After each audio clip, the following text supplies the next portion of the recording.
you! You're scared. And you should be.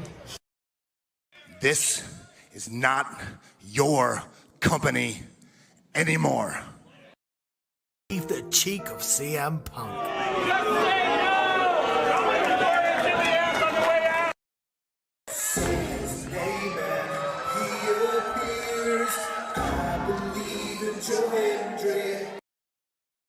Out! Combo move! This is what they've been doing! Hey, McAfee! Everyone shut the up and sit down! We got a mom in the front row who taught her daughter how to suck dick! I'm Mina Shirakawa. I used to be a model. I want to put on a big show. And that's the bottom line, because Stone Cold said so. What is going on, everybody? Welcome once again to the Saturday Shenanigans, hosted by yours truly, the Renegade JJ Williams. Hi guys. Hi guys. CM Punk drama bullshit to the side. I still consider Hangman the worst AEW champion they've had. First of all, we're going to bring in Walter Cruz. I said that as a joke when what's his name did his promo Monday. He said, "I'm from a prestige university." I said he majored in Steiner, man.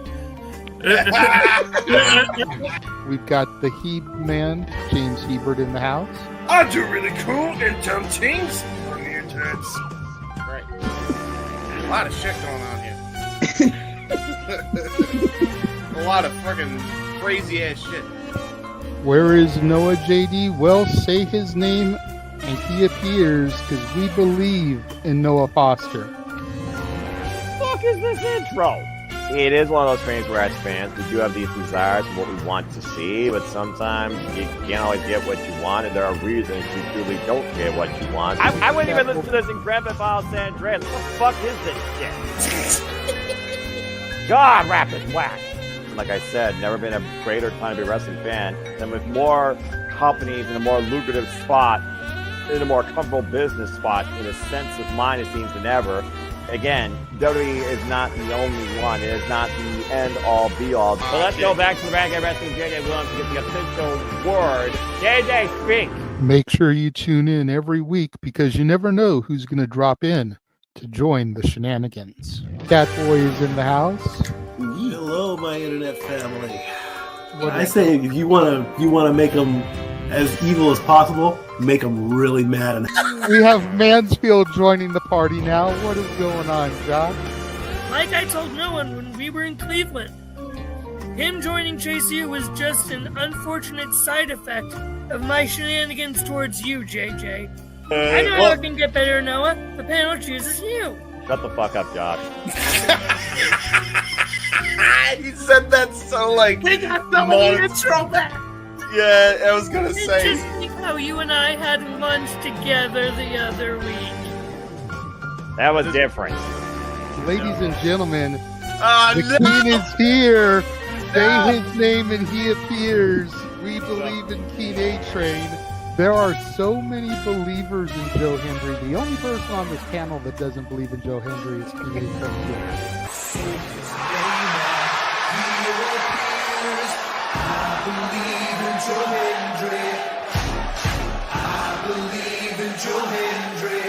Tell the world why you do not believe in Joe Hendry.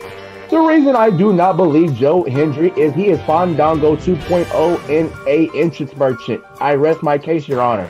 Hey! There's nothing wrong with being an entrance merchant. He has some of the best entrances of all time. Teleporting into the command center, all the way from Angel Grove High, Datilla. Oh, yeah. I went to the command center on Thursday. I went to Vasquez Rocks, which is where they filmed a lot of episodes. Somebody actually climbed to the very top of those rocks. I made it halfway. I was like, I'm not going up there. Definitely Toni Storm versus Mariah May. That's the one match I probably am looking forward to the most. I really like the story. I'm familiar with all about Eve, so if it plays out that way, I kind of know how this is gonna go. Say goodnight, Datilla. Good night. James, you did say his name. So he shall appear, ladies and gentlemen, the first time on the Shenanigans. Jeff Meacham is in the motherfucking house. All right, we're coming in hard with the botch. All right, fucking hell. It's good to be back. It's good to have an opportunity to talk to the crowd on a Saturday. If you want to have yourself stomach through it, you can go back and watch when the Main Event Mafia took over Impact. That's what James is talking about. So if everybody just joined us, we're talking about people sedating people, attempted murder, boys, and tips.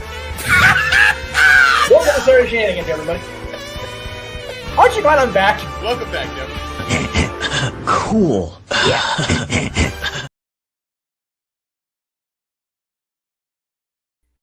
What is going on, everybody, and welcome once again to the Saturday Night Shenanigans here across the Simply Reliable Studios brand of channels. I am, of course, your host and moderator, the Renegade of Wrestling, JJ Williams. Hope everyone is having a great evening so far. Got a lot of stuff we're going to try and talk about tonight. Let's not waste any time. First one joining us tonight, the Heeb Man, James Hebert, is in the house. Me. It's all me, as one David Williams would say on Britain's Got Talent. And if you get that reference, then you're cultured. If you don't get that reference, then you're just confused, and that's okay, because that's what I'm here to do, is confuse you people. You keep me on my toes quite a bit, James. You definitely are confusing. Well, considering what happened, Jesus Christ. That's pretty apropos, huh? Yeah. Hi, Charles. How you doing? Good to see you, Mr. Williams. Good to see Safet in the chat as well. Thank you guys for joining us. Charles says, good luck trying to confuse me, James. I don't know. I've done it a couple times already, Charles. This is just saying. So there is that. But yeah. Whew. So we're waiting for... So you know how there was Sleepy Ed on the GCW Clusterfuck Forever show? Ironically, we were talking about that when we were off the air. Ironically, we have our own Sleepy Ed in Noah Foster. We don't know if he's coming. He is. He messaged the group chat saying he was on his way. Oh, good. Okay. You know how Noah is. He takes his nap, and then he gets woken up, and then he's got to power up his computer. He's probably got to go to the bathroom, get him a Mountain Dew, make sure he's all spiffy with his suit, and then he'll pop in here and join us. I mean, you do have... I will say, by the way, you did forget a parenthesis, but it's okay. I did? You forgot a parenthesis in the title. It's fine. Well. See? I was tired. It has been a long day for me. It's been a long day for you. If you don't want me to mess with you about your blunders tonight, then you probably shouldn't clown me for missing a parenthesis. Well, listen, the idea of Shenanigans is we always give each other shit for blunders. It's the beauty of the show. That's true. And the man who gives us the most shit, Noah Foster, Mountain Dew in tow. Noah, without saying, I'm tired. How are you doing tonight, brother? I'm tired. I still should be asleep. But regardless, two people aren't here for whatever reason. I'm here now. Get this stuff going. Oh, yeah. For me, honestly, Noah, join the club. We all tired. We all did shit. It's been a fucking muggy day. Screw this heat. Oh my goodness. Oh. James almost landed up in the land of Oz. Oh yeah, Noah. The question is whether or not he would have landed on a witch. So this is true. Noah, you had a tornado watch in Ohio. We had a tornado watch here. It's not supposed to happen here. Yeah, 5-day streak of gray, wet, rain, mundane nonsense. Yeah. I don't understand it either. Regardless, here we are. Oh, God. Yes. And speaking of which, we already got a re-up membership there. 24 fucking months. He's been here for 2 years, the Dominguez is. That's why when he messaged me last night and was like, hey, I want to say something on Shenanigans about this, And I messaged him back. I was like, dude, I'm probably going to do a whole separate stream on the releases. I had no problem bringing him and Arlene on because they have been down with us for a while, supporting the channel. Like it says, they're 24 months as a subscriber. And God bless them, because the members only section has seriously lacked. And the fact that they haven't unsubbed with the lack of exclusive content just shows you how devoted they are and how much they support the brand. So thank you so much to Emmanuel and Arlene, who's also a member. Amen. Good on the Dominguez. The Dominguez, we're calling them now, right? Well, Dominguez. we still call them Los Dominguez. But DJ made the joke last night that he was surrounded by Dominguez, and it just kind of took on a life of its own there. I think it's even funny. when Datilla popped in last night, I told her, and she like damn near spit laugh. She thought it was so hilarious. It is funny. Turn a name into a plural. Next thing you know, you're changing the English language as you know it. Yeah, pretty much. That's just Urban Dictionary as it is now. What do you mean? Well, apparently, Chris had a tornado warning there in Georgia, but I feel like Georgia gets that quite a bit, just not Massachusetts. Yeah, like Georgia, Alabama, like Mississippi. The Southern Belt. That makes sense. You guys are in Dixie Alley. Again, it ain't supposed to happen up here unless it's like in that weird ass fucking part of Massachusetts that has only field areas. Okay, sure. But like near Boston, greater Boston area to be under a tornado watch is like unheard of. The only reason it didn't happen is because the storm broke like right as it got here. And then it's just like, nah, we ain't gonna continue. Fuck it, I quit. That's the only reason. Fair enough. So, well, I do want to get your guys' thoughts on the huge news that broke yesterday. Obviously, yes, me, Big G, Oofman from the No DQ team, Datilla, DJ, the Dominguez's, we already had our speaking on this, but y'all had other engagements to do. You had sleep. You had your uncle's doc. So I just want to give you guys the opportunity to speak your piece about the releases real quick. We're not going to go name by name, but if there's somebody specific who caught your eye that maybe, made your blood boil or you thought shouldn't have been cut, I'll give you an opportunity to speak on a couple of those, and then we'll move into the regular scheduled programming for the show. But Noah, I'll go ahead and go to you first. WWE doesn't surprise me anymore. It's the reason why it's the most underwhelming company for me and my levels of passion for the business. If you're not marketable, if you're not some way manageable for the brand to expose WWE even more in the global organization efforts, they don't use you. If you're injury prone, you're going to be on the chopping block. So it is what it is. With a lot of people, you might as well call utility when it comes to the fact of how much they were used in WWE and their championship credibility since Black and Gold NXT. Very sad for several of them in general.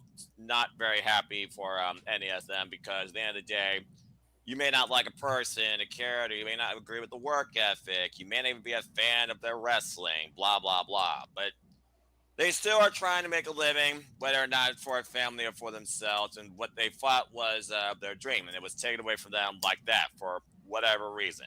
Budget cuts, spring cleaning, whatever you want to call it. So I hope they all bounce back. The nice thing is NXT, they have like the 90-day type thing, or 30-day, or whatever the heck it is. So NXT is 30, main roster is 90. yeah, that nonsense, whatever. So at least that means they get a greater chance to try and bounce back somewhere else across this open landscape of wrestling.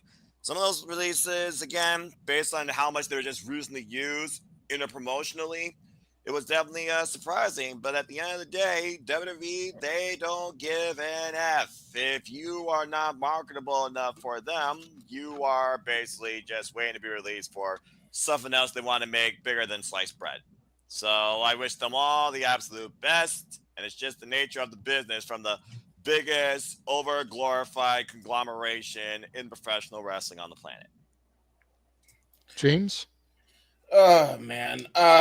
Okay, so mine might be slightly longer, but not by much here. I'm actually more surprised than most because when you look at the names of people that got released, there were things that were being done with some of these people, like Gigi Dolan. What? Like that kind of shocked me because wasn't she on Stand and Deliver, even if it was on the pre-show in a tag match? And TNA. Like, He was on in Rebellion too. Yeah, so Her and Jakara were both on Stand and Deliver and Rebellion, 2 pay-per-views in a week. Yeah, so what? And Cora was on Stand and Deliver as well.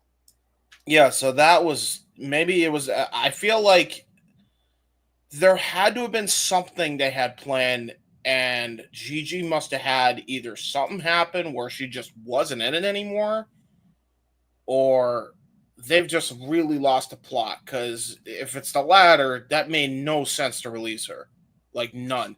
Especially considering they were building up a faction. It seems like it was going to be, you know, the next Toxic Attraction, maybe to fucking fight Fatal Influence. I think that is Fatal Influence, if I'm not mistaken. I'm still kind of new to. No, they were calling themselves Chemical X. They were kind of Powerpuff Girls-esque because you had Shotzi, Tatum, and Right. Gigi. Yeah, that was a good fucking group too that they had going on there. Like, yeah, so that kind of shocked me. And then you had.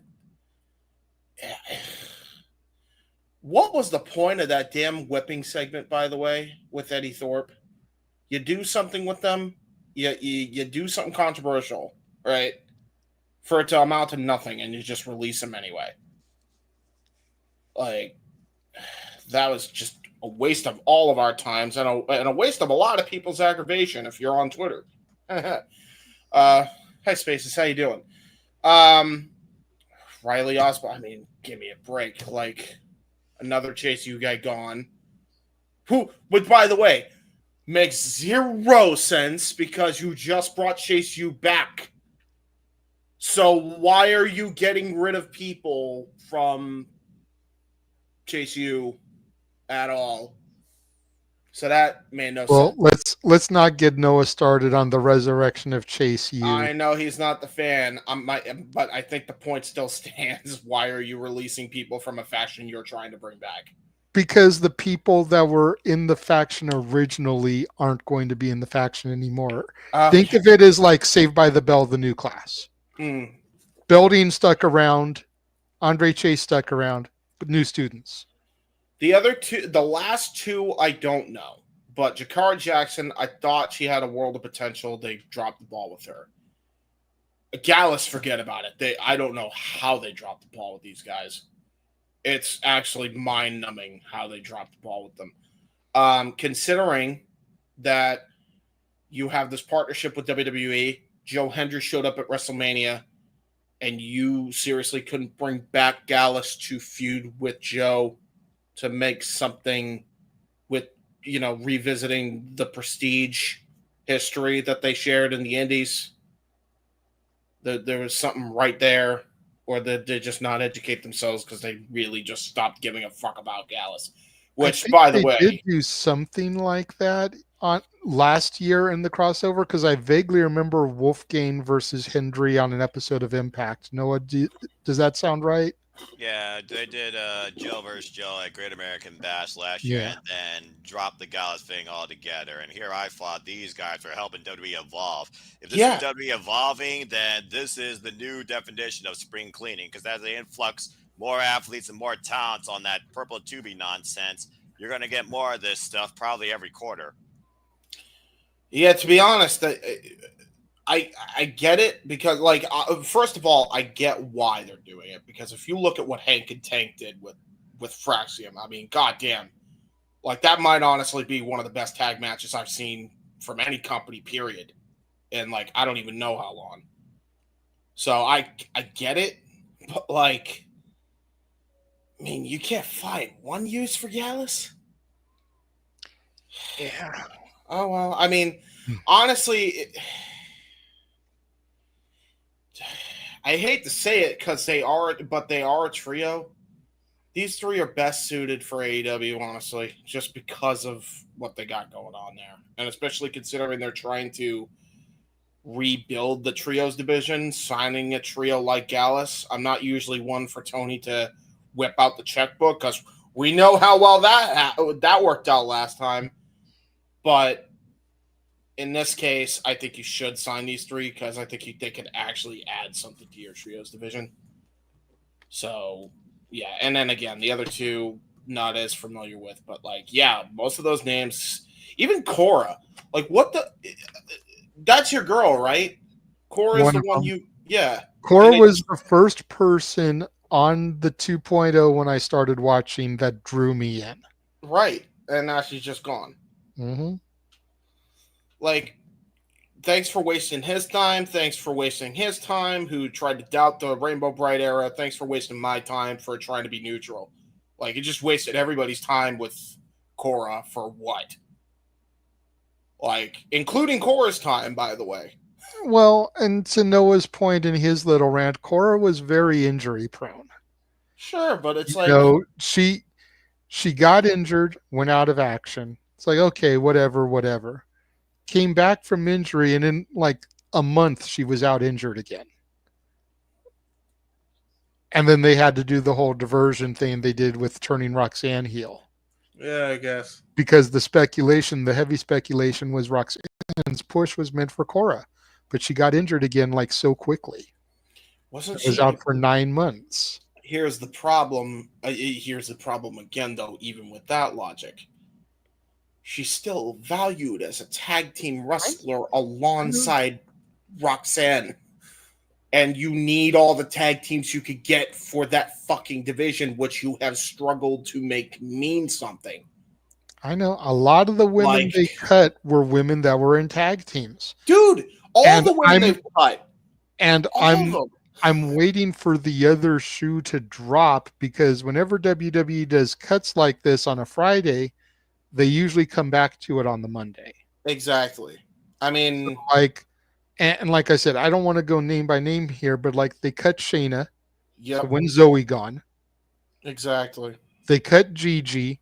Shotzi got moved to the alumni page. Her contract's not being renewed. So waiting for the shoe to drop on Tatum. They cut Caden and Katana. They cut Dakota. I think the rest of Damage Control is pretty safe because Dakota has been pretty injury prone, but so has Kyrie and Asuka. Yeah. So who's to say they're safe? Nope. And it's bad. It's crazy, but it is what it is. It's too many people. You know what it is? I think it's the NIL talent that they're trying to make room for. I think that has to do with a lot of it. Yep. NIL talent, the WWE ID talent. There's a lot of the talent that's on Evolve that could be already on NXT. Hank and Tank proved that. Hank and Tank should have been on the main roster for time. No. They're not main roster ready. But in ring, I'm talking about ring, the Evolve guys. Yeah. The Evolve guys. Sorry. Swipe Right. Yeah, Swipe Right have already appeared a couple of times on NXT television. They're going to be in the big battle royal next week to determine who the number one contender is for Obafemi, which they're not going to win, but they're in the match. So that tells you that they've got their eyes on them. So they bring them up to NXT, and then you've got room to bring more of this ID talent onto Evolve. For me, I agree with you on Hank and Tank. Character-wise, they're not ready. But in ring, I'd say they're probably some of the best. They're right up there with some of the best tag teams right now. Their one match with Fraxium, goddamn did they show out. Again, highly recommend everybody watch it. I don't know the last time I've been impressed with tag team wrestling from any company, really. So, that really wowed me. Ray J brought up something in his super chat. which I'll get to in a second, but it actually leads me to a little conspiracy theory here. If we want to put our tinfoil hat on for a second, because somebody online pointed this out yesterday, and it really kind of made me think. So Ray J's super chat for $5, and thank you, Ray J's World. Gallus helped Rock for Mania 40. Now, we've been hearing since going into Mania about this power struggle between Triple H and Rock. Yesterday was The Rock's birthday, and all these names were cut. Is it possible that Triple H and co cut all these people because they're going to look at TKO and the board like Rock is pulling this, especially with cutting a unit like Gallus, who helped him get ring ready for his tag match at Mania last year? You know, tinfoil conspiracy hat, could this be something that was done to try to get more heat on The Rock after The Rock kind of tried to pass the buck with everything that happened at WrestleMania and his interview on Pat McAfee? And now thank you again, Ray J, for the super chat. Thank you for the super chat, Ray J. Also, sorry for calling you JJ's father by accident, because now I realize you're not JJ's. Yeah, no, that's Bali Man. That's my dad. There you go. Cool. But okay. And this is why I have taken a break from Spaces. Some shit like this. Like, thank you for the super chat. But it's a pretty sound conspiracy, is it not? Like, unfortunately, you know, you would think if they had done it on Thursday, on Wednesday. Yep. Okay, cool. Spring cleaning. But it was on Rock's birthday. Like, yep. They could have done it the Friday before. They could have done it the Friday after. Yep. They picked that day. So here's the deal. This is all I'm going to say. You would think that after the bullshit that happened between between CM Punk and the Elite, that we would learn our fucking lesson. This shows you that this is not an AEW problem. This is not just a WWE problem. This is an industry fucking problem. Too many fucking egos will crumble and twist and turn a business just like that. You are now seeing the downfall of WWE's grace period because of this bullshit between Triple H and the fucking Rock. Like, it's already impacted what should be the second greatest heel run of all time since Hulk Hogan. I don't care what y'all want to tell me. Their bullshit has greatly impacted that shit. I don't care whose side of the fence you are. They're both immature just by fucking with the money like that. And Jesus Christ, like, now all these releases on The Rock's birthday, 3 of which were, you know, the people who trained Rocky to get ready. So, like, what the fuck are we doing here? Can we, like, grow up and stop being children? For fuck's sake. Yes, it is a fraternity. It's like a fraternity. That doesn't mean you have to take that literally. Grow up and be adults for once in this industry. You want to know why I don't watch Wrestling Weekly? Shit like this is why. Fair enough. God damn, dude. Noah, any thoughts on that perspective conspiracy theory? Nah. It just seems like a power struggle like anything else in this business when you got too much money with too many people under the same umbrella. Either goes one man's way or the other, and one's happy, one's not. It is what it is. Again, spring cleaning. Should have saw this type of act coming from WWE if you follow this company as long as I have, or you follow the business as long as I have, because they're the biggest proponents of it. And with addition of Evolve and WID and their globalization efforts and acquiring other companies, expect more of this. Yeah, I mean, it's literally down to the little things, just to your point, Noah, to add to it, as Rocky wearing a New Japan Pro Wrestling t-shirt in solidarity with them, and then, you know, Triple H and co buying AAA. Like, it's just literally like the whole mindset is split 2 ways. It is all over the place right now. Yeah. So, like, This shit's Classic question. Is WWE too big to fail? We've always said no. Well, the no is more emphatic than ever with TKO. Yeah. They're definitely too big to fail, in my opinion. Like, it would take something earth-shattering. Like, at this point, and I'm not wishing this, I'm not trying to put this out into the ether, but at this point, like, I don't even think Vince McMahon walking up and assassinating Donald Trump would kill the WWE. Yep. You know, it's just gotten that big, whereas that would destroy just about any other company, any other career. Yep. Vince is so old, he's out of the company. It wouldn't even phase anything. Like, that's, and it's crazy to say something like that. Considering what had happened with the Benoit stuff, like the Benoit thing didn't kill the company. Yeah. If anything, It's should have crazy. that could have. So It's like, yeah. crazy. Again, But anyways, let's move away from the negativity here now. Yay! I just, like I said, I wanted to get y'all's thoughts on it since you weren't able to be part of the thing last night.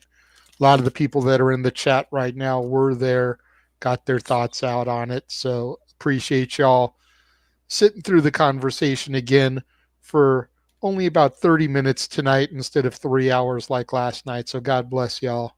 Thank you. So first thing I want to talk about is something that happened on Thursday night, happened on Impact. Ooh. And we saw Robert Stone come out to the top of the ramp with Victoria Crawford, the former Alicia Fox. Oh. And apparently Robert Stone is now being sent over there to keep his eyes on Santino Marella. And not only that, but Victoria Crawford is going to face Masha at Under Siege for the title. Victoria. Alicia Fox. Oh. I'm I using thought- her name because that's what she's going by now, but it's the former Alicia Fox. Okay, got it. Okay, so I was thinking that, oh wait, she went back with her old running buddy from the Bromance without Jesse Goddard's. Like, they're just okay. I was very confused for a second. This, I don't know what to say about this. Noah was getting riled the fuck up during the watch along this week. But it just caught me so off guard because, you know, we're living in a world now where we can honestly say never because our bingo cards have been more than screwed over the last few years. Yep. But what do we think this is leading to? Is this all just a plot device? Is this, you know, could there be something going on with Santino's contract, with everything that's been going on in TNA and Anthem and the cuts they've been making? You know, what I'm curious what people's thoughts are about this storyline ploy and the move here and where they think it's going to go, because it really caught me off guard. I mean, it's better than fucking Noam Dar managing her again. Alicia, fucking awful, just downright awful. Look, Noam Dar actually made me give a shit about him on that NXT after Mania, okay? Because I popped hard when he came back, and Noah will tell you I gave not a fuck about Noam Dar during the Metaphor era. Did he come back as Supernova? Supernova Yes. Noam Dar? Yay! Okay, yeah, that's his most over thing. That's why. Cool. Sorry. Okay. As much as I want to say chuck this in the bin, because Robert Stone has done fuck all in NXT, right? He's just been an authority figure. He's been, you know, helping Ava. Yes, sure. I do like the pairing that they kind of have stuck with, because I think that Victoria Crawford, I got to get used to that, the former Alicia Fox, You is can just not call her Alicia Fox if you want to, if it makes it easier. sure. As long as you're not doing it on commentary. Sure.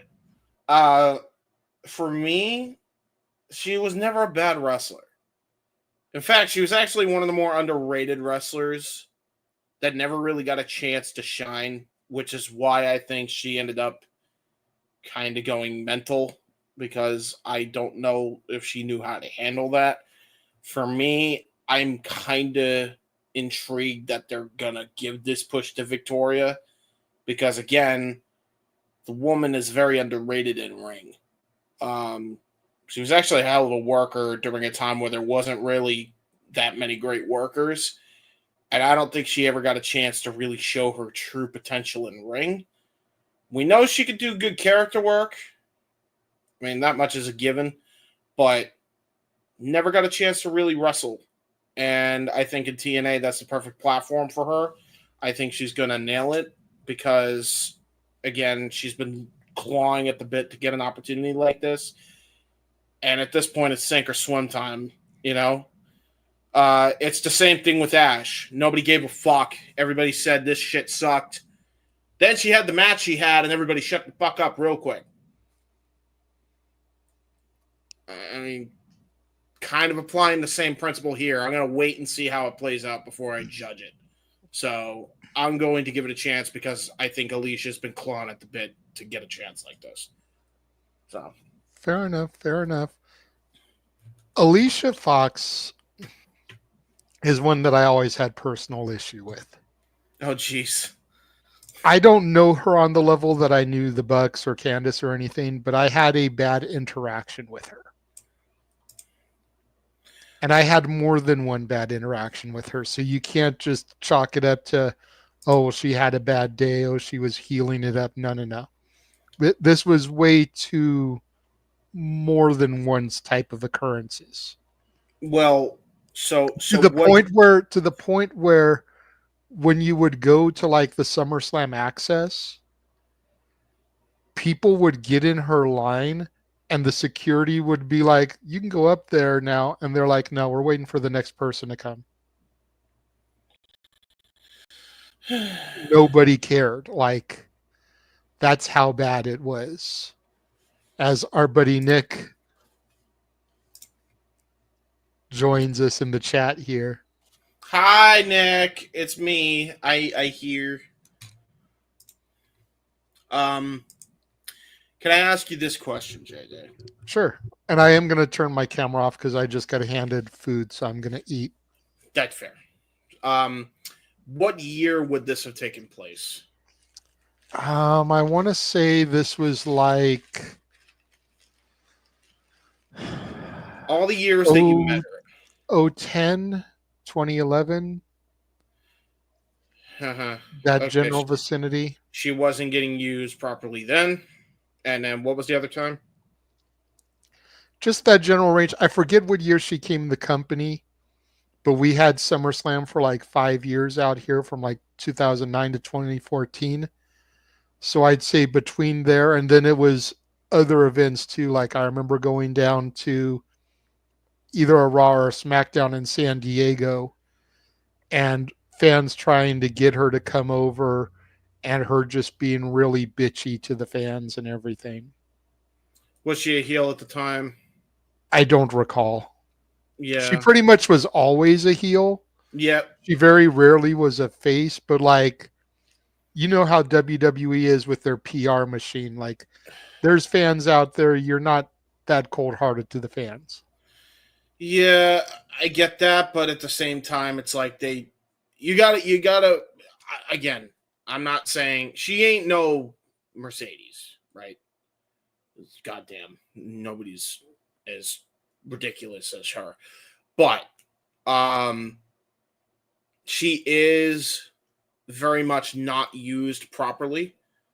Like, and she felt very slighted by that company for years, even before. So now she's in a place now, right, where she doesn't have that toxicity around her anymore. And again, she was also heavily fucking drinking, as we had later found out, to the point where they made her retire because she was physically drinking all the time. So there is that.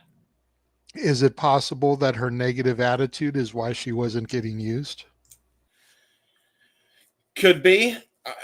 I think it could also go both ways, because you got to consider the management at that time was, well, people power. So,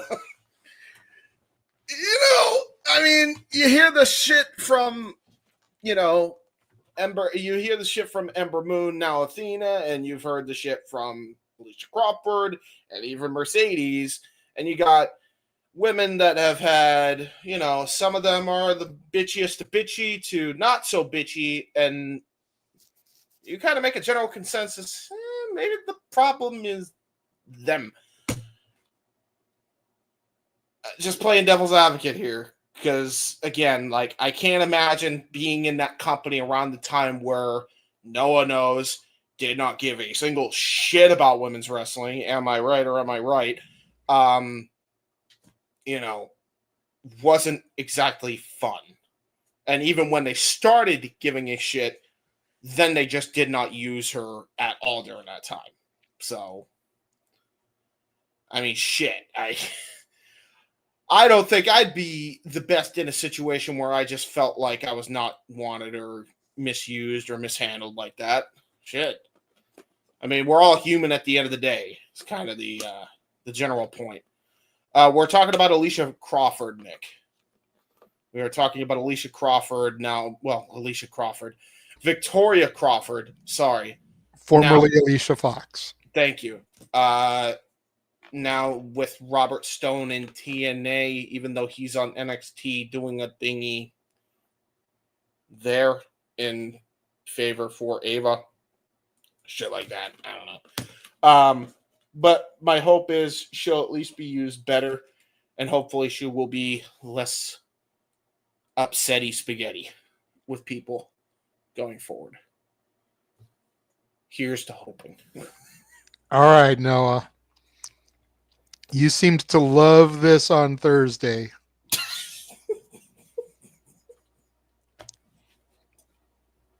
I'm too tired to talk about this shit or rant about it. Tonight. This definitely changes my feelings towards TNA, and based on what this leads to, we will see what happens with my weekly Impact watch-alongs. Let's just see what happens, like James said. Like I said, after the friggin' heart thing yesterday and this gray mundane weather in my head right now, I'm too damn effing tired to really give a piss all about anything, especially stuff that pisses me off, because all that does is wear me down further. And besides, anything with WWE right now pretty much pisses me off to a degree. Can't blame you after the drama within the office. I can't say I blame you right now. Well, I'm not part of that Twitter drama nonsense. There were people are having a tribalism side that Team Triple H or Team Rock's right. If that's your life, go touch grass. Well, that's what I'm doing. Well, you're one person that's actually being smart, unlike others. Well, there's Walter, too. He touched grass. Touching grass is good. Although, it's not good to touch grass if it's wet, in which case it's probably raining outside going indoors. It's probably a bad thing. I've had enough of Mother Nature's rain showers for 1 week. Anyway, yeah. See what happens. Maybe Mosh just smashes Victoria Crawford to the point she never challenges for the title again. I still say utter bullshit that you didn't follow up with the fatal influence thing. But what do I know? I don't book for WWE. And honest to God, I hope I never do. By the way, Nick, what the fuck are you doing with this? I don't want to be a president. JJ, I damn sure don't think he knows anything about Britain to be a prime minister. And I know Noah wants nothing to do with being a part of the Supreme Court. Other than that one time. Re-educating and redefining America with us at the helm. Let him humor it. It's not like in an alternative universe, the country can't get any more fucked up than it is. When you this is also somebody that literally is about to recreate Skynet as we know it. This is also fair, but the only time we've ever had that work is when we were role playing Law and Order that one time on the show. And you were the judge? Yeah, you were the judge. Noah's always the we were judge. He's jury, either the right? judge or the conscience. We were the jury, and freaking JJ was the prosecutor. This is true. Yeah. There you go. I don't want to be a president, by the way, Nick. Like, by the way, Nick, I wasn't even succeeded. I only have succeeded. Just because I succeeded with one goddamn skirmish does not mean I was successful everywhere else. Hey, you succeeded with your uncle's documentary. This is true. But, I mean, yeah, but it's not a lot of infighting.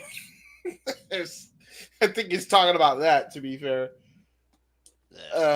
That's why he wants me as president. I don't want to be no goddamn president. It was stressful enough as it is. I almost goddamn did. If this leads to some stupid mixed tag bullshit with Robert Stone, Victoria Crawford, and the freaking Morellas for freaking authority in TNA, lame. Yeah, especially that's a weird combo too. I mean, I could see it at Slammiversary. It's got to have time to build the story, though. Slammiversary is a big show. Will Victoria Crawford finish her story? It's amazing how much John Cena said Cody Rhodes is underwhelming. Look what's really underwhelming now. Anyway. See what happens, I guess, but this already has pissed me off a lot to the point I may go back to highlighting TNA Impact. Why was I on solo shot? Because you were cracking up. I was, and then I was muted. So I thought that was my cue to stop laughing. If you thought you were out of line, he would take you off the screen. But considering there's only 3 of us tonight, this might be the most tame for his mentality. This is true. For real. So, I will say that Robert, he's got some stones. God damn it. And there it goes. Trying to keep Noah sane here, okay? All right. Well, I only really have one other topic that I wanted to discuss tonight. What? Oh, jeez. Maybe two. I mean, it's going very, very easy with it just being the 3 of us. This is true. Thank Christ. And with Noah in his I really don't give a fuck. I'm just here because y'all need me attitude. Yeah, this is true. So making things a lot easier here to try to get through stuff, but yeah.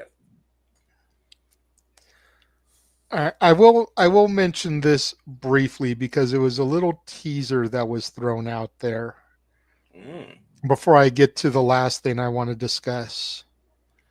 You know, we've been following the journey now for a minute of young Izzy. Yay! We know she just had her birthday on Thursday. She is now 18. She now can sign for any company that she wants.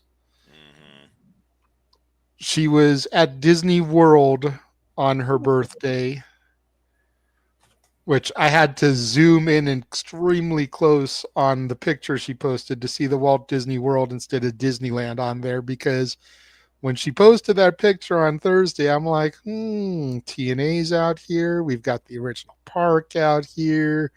Is she out at this Disney or the one in Florida? You know, conspiracy guy over here. Could we possibly see her show up at TNA that night? Yeah. Who knows? But then the next day she released this video on her X account, and it's definitely got me buzzing. So we're going to run that real quick and then we'll kind of chat about it. Buzzing.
Yeah, she's gonna be a champion in 2 years, folks, in a major company. Like, it's done. Like, I'm watch. How is she that good, dude? Like, she just turned 18. James, you should know by now with the expectations of athletes with zero wrestling experience, according to WWE standards, someone with enough passion, dedication, determination, and discipline for the actual art and form of this business can do anything at any age. Nick Wayne, Billy Starks, and now Izzy Moreno is beating them both to the punch. And she isn't even signed anywhere yet. She's already the Mission Pro champion. The sky's the limit for her, and I can't wait to see where that pen hits on the dotted line for whichever company in this nation. Good luck, Izzy. You got this. Yeah, no shit. Dude, that promo already, like, she already knows the business. She know how to leave you on a cliffhanger already.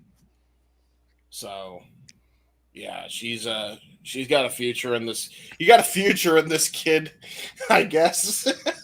See, and just for a little context, the post that she made said, let me see if I can read it here. I'm ready to evolve. I could be next or make an impact. Maybe I will become elite. She knows what she needs to do. Keep your options open for everything. You're not determined by what three letters you go to. You're simply going after something in this business. Something. No. The sky's the limit for Izzy Moreno. Good on her. Very proud to see that. You know, I think I can honestly say I don't think I have ever, let me rephrase, I don't think I have ever wanted anything more for an individual that was not blood connected to me than I want for her to sign with a company. Yeah. I agree. We'll find out soon enough. The more that we keep following. Keep at it, Izzy. I think this is going to be the story of 2025. Yeah, 100. Yeah, 100. That's where the question front goes, at least for me. I'm telling you, man.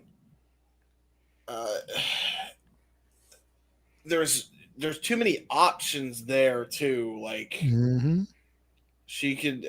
I think obviously the gimme is if she goes to AEW and dethrones Mercedes just to get her get back for all those years ago in NXT.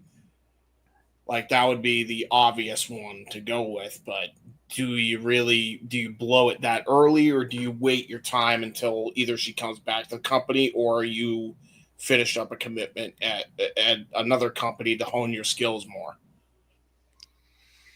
So that's a good question. I mean,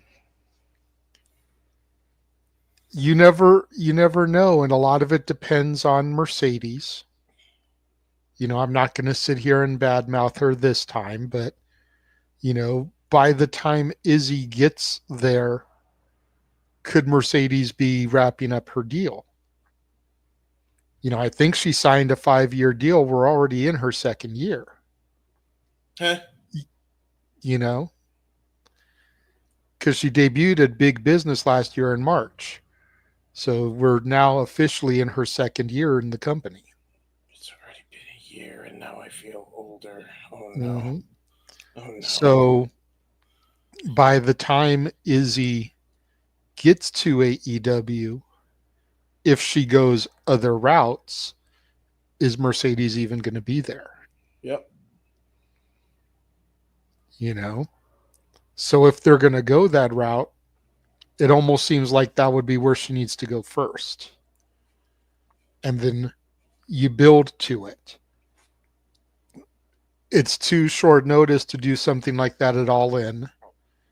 Izzy's a Florida girl, so you would want to build to some kind of big Florida pay-per-view. Yep.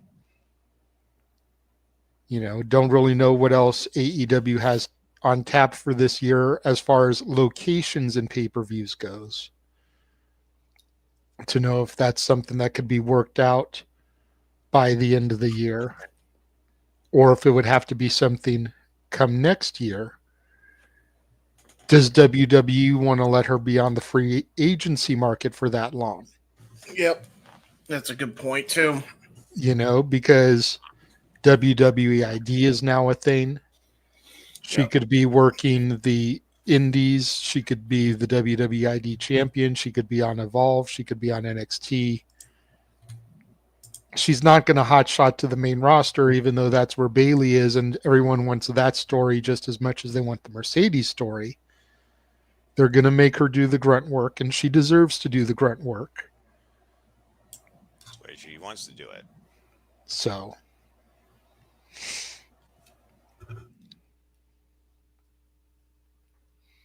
no, we'll see what happens. We'll see what happens. I'm curious. They definitely. I'll tell you right now, that was put together by her, so she already knows how to put together a promo and make herself like a bigger deal. So, you know, let's hope they don't discourage that. I feel like they would. She's put him in I will say this: she's put him in a position where they can't afford to screw her over. Any of these companies. Because she showed she can make herself get over on her own merit. And for her to know that at this stage of the game, this early on, like, that's fucking unheard of in this industry. It really is. So, devil's advocate, though. Yeah. Is she truly getting over on her own merit? Or is she getting over on the fact that she's Bayley's super fan? Which means she's, at least to a certain extent, riding Bayley's coattails. So she's not truly getting over on her own merit. Devil's advocate there. And I'm not trying to throw any shade at Izzy. Everybody knows how much I love Izzy. I sat here, started crying again, watching that again. Yeah. Okay, coming on the air, I'm like, you know, getting all emotional watching it again.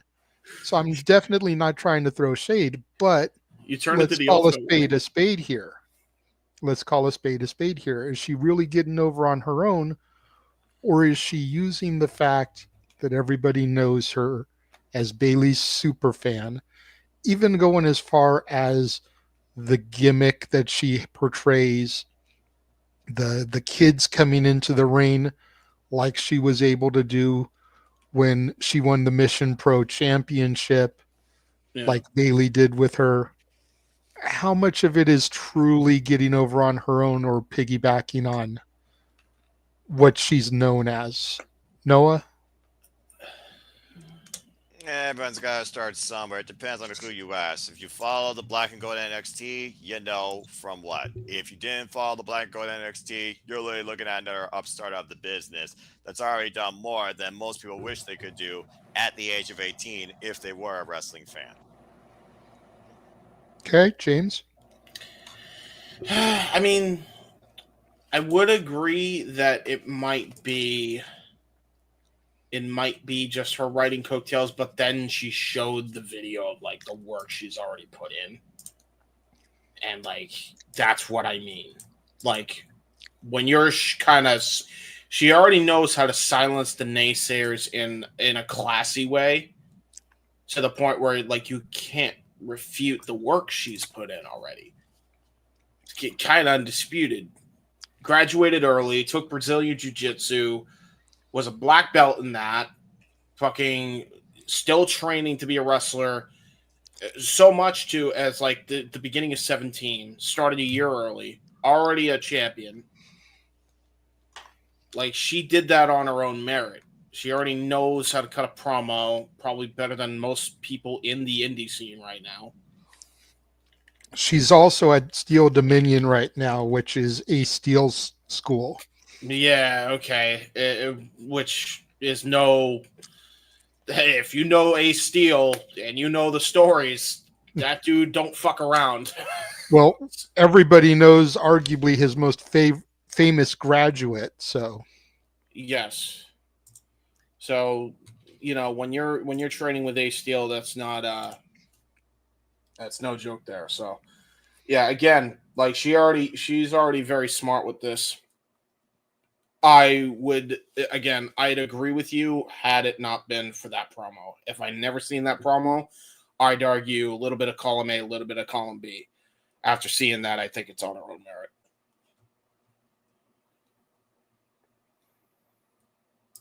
okay.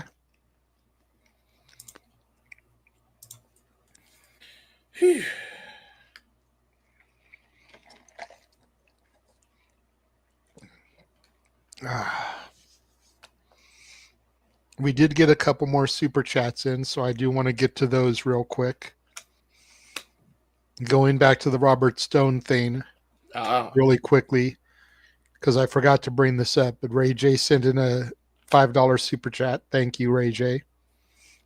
Says, I think TKO made an investment in Anthem. The Robert Stone story is a part of it. Yeah, probably. I mean, I don't like that eventually the WWE, and this is what it was leading to, they were going to purchase TNA. But you cannot blame WWE for that. Right. Because if it wasn't WWE, it was going to be AEW. All right? One of the two companies was going to have to buy them. You have nobody else to blame but fucking Anthem for that. Period. End of story. How long, Noah, have we been saying fuck that owl? Exactly. I can remember. So, I mean, we've been saying that since the broken Matt Hardy gimmick was fucked with by Anthem. Yes, has Impact done great under Anthem in the limitations that they've been under? Yes. Does that mean they have succeeded outside of the walls that they were in back in, say, 2009, 2010? No. Not even close. So you got nobody else to blame but Dixie Carter, Billy Corgan, and then after them, Anthem. They're the reason why WWE has to buy them out now, because Anthem made the shitty decisions that they fucking made. In the long term, we have now seen it has not worked out for them to be an independent company of their own merit anymore. So now the WWE or AEW or one of the two companies has to buy them. It is what it is. How long did I call that? When Scott D'Amore was first fired, I said, this is going to be a ripple effect for the next 2 years. And lo and behold, here we are, impending on the sale of TNA to WWE. I saw this shit coming a mile off. So, what can you do? Watch something else or just go along with it. Yep. Exactly.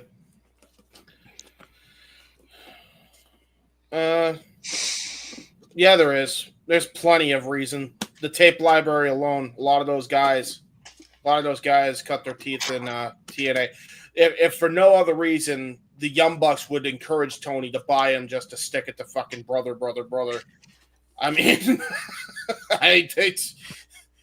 and Tony to stick it to, the brother of the brother, who is now trying to start a wrestling company that's real wrestling and with mats, and yet they're doing an NWO gimmick, and the less said about that, the better. So yeah, there's plenty of reasons. Even if they're petty, Nick, there's plenty of fucking reasons for AEW to want to buy TNA. Unfortunately. We did get one more super chat from Emmanuel Dominguez. $2 says a $99 Mercedes fee to text her. Are you going to pay? What? Yeah, so yesterday or the day before, Mercedes launched a text hotline where for $99 a month, you can text message with Mercedes Moné. The joke going around the spaces is that West CEO was the first person to sign up. Of course. Noah doesn't get it. He doesn't understand why you're laughing like that. I do. Emmanuel, the only way I am paying $99 a month to text Mercedes is one, if you send me a $99 super chat, then I'll sign up for a month just to tell you what it's like. So that technically you're paying it for me to deal with it. That's some weird. And then I'm probably gonna troll her for the entire month. Oh my just God. to see like how she responds to somebody that pays her that kind of money and then trolls her. Yeah, that's dude. Just I mean, at the end of the day, it's no different than the WWF hotline back in the day. People calling, listening to recorded voices of wrestlers for $2.99 a minute for whatever it was, you know. Fucking Mean Gene. It's no different. It's no different than people that subscribe to the Wrestlers Only fans pages. Yep. Because none of them, I think Sonny is maybe the only one that I know of that actually showed anything really on their page. Most of them are like bikini pictures or implied nudity where they'll be topless, but they'll have their hands over them, you know, so you can't really see anything. So it's like, it's no different than really following their Instagram. Just maybe slightly riskier pictures. If somebody is willing to pay it, and we know that Mercedes Moné has stands out there. Yep. Named one of the biggest ones. They're willing to pay for it.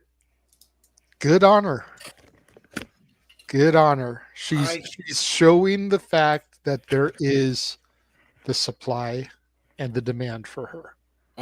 Whether we like her or we don't like her, or we think it's asinine, or we think it's a great idea, she's showing that there's the supply and the demand for it.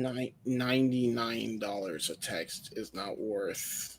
No, for a month. For even not, for a not month. per text, but you get to text her daily, like multiple times throughout the day. You get access to her for a month. Okay. But everyone figures that it's not actually going to be her. No shit. Some kind of Autobot or some kind of assistant. It's Optimus Prime. Yeah, right. Better than a Decepticon. Yeah. It's a fucking Megatron. Fucking from Universal Studios, just roasted your ass for $99 a month. The funny thing is, with AA, that's a very real possibility. With AA, you made AI? Yeah, that shit. Now, Emmanuel's like, if it was Mini Monet, I'd be impressed. This is true. I'd actually pay $99 just to text Mini Monet. Oh. I mean, it's closest I'll ever get to Harley Cameron. So you know. Safet, I'm not going to question how you know that. I'm just going to let that go. Safet. Another $5 from Ray J's World to Jay Hebert's worries. TNA just banned blading and heavy bleeding. Yep. Yeah, I heard about that. Which has always been a WWE thing.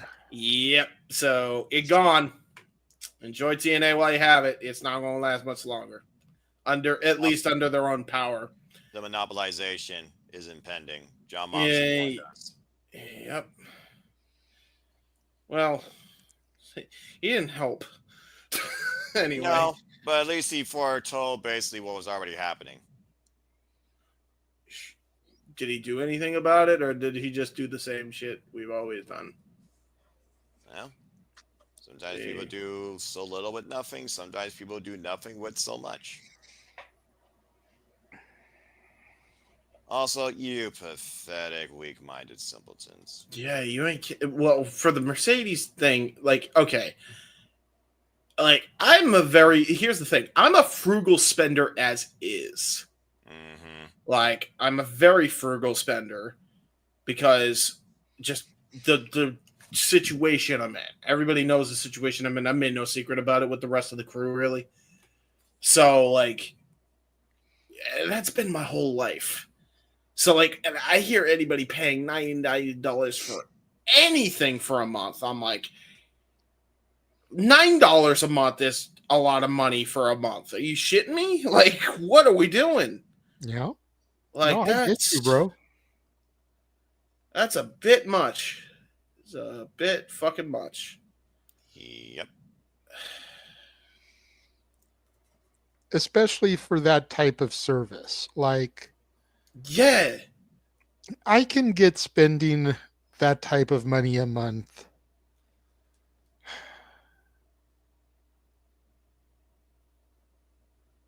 I don't know. I don't know. Like, there's nothing that's good to spend it on. $99 a month. It's kind of like how people were making the big deal about the SummerSlam tickets being like $40,000 or whatever. It's a problem. Yes, and they price people out. But if you really do your deep dive, and I forget who said this, I think it was in the Wrestle Collective space that I was in on Thursday, because I didn't do my own. But somebody had said that if you really do the deep dive, there's only like 10 of those packages available, and it's primarily designed for like corporate sponsors. It's not designed for the fans. So it's designed for the corporate sponsors to come and pay that type of money and get those type of perks. So hang on. So in other words, you're saying she's getting a sugar daddy? No. That's what it is. No, I'm talking about the SummerSlam tickets. Oh. Okay. I was like, okay, that's different. Yeah, okay. What I said, James, pay attention. Okay, sorry. Even as tired as Noah is, I think he was following me here. Bro, I'm fucking... My brain gets... But Noah doesn't even look like he wants to be here right now. And I think he still, like, understood what I was saying, bro. You're engaged in the conversation with me, and you didn't even follow. Like, come on. Well, my brain... But SummerSlam tickets, a lot of people were making us think about it being 40,000 tickets, but those are for corporate sponsors.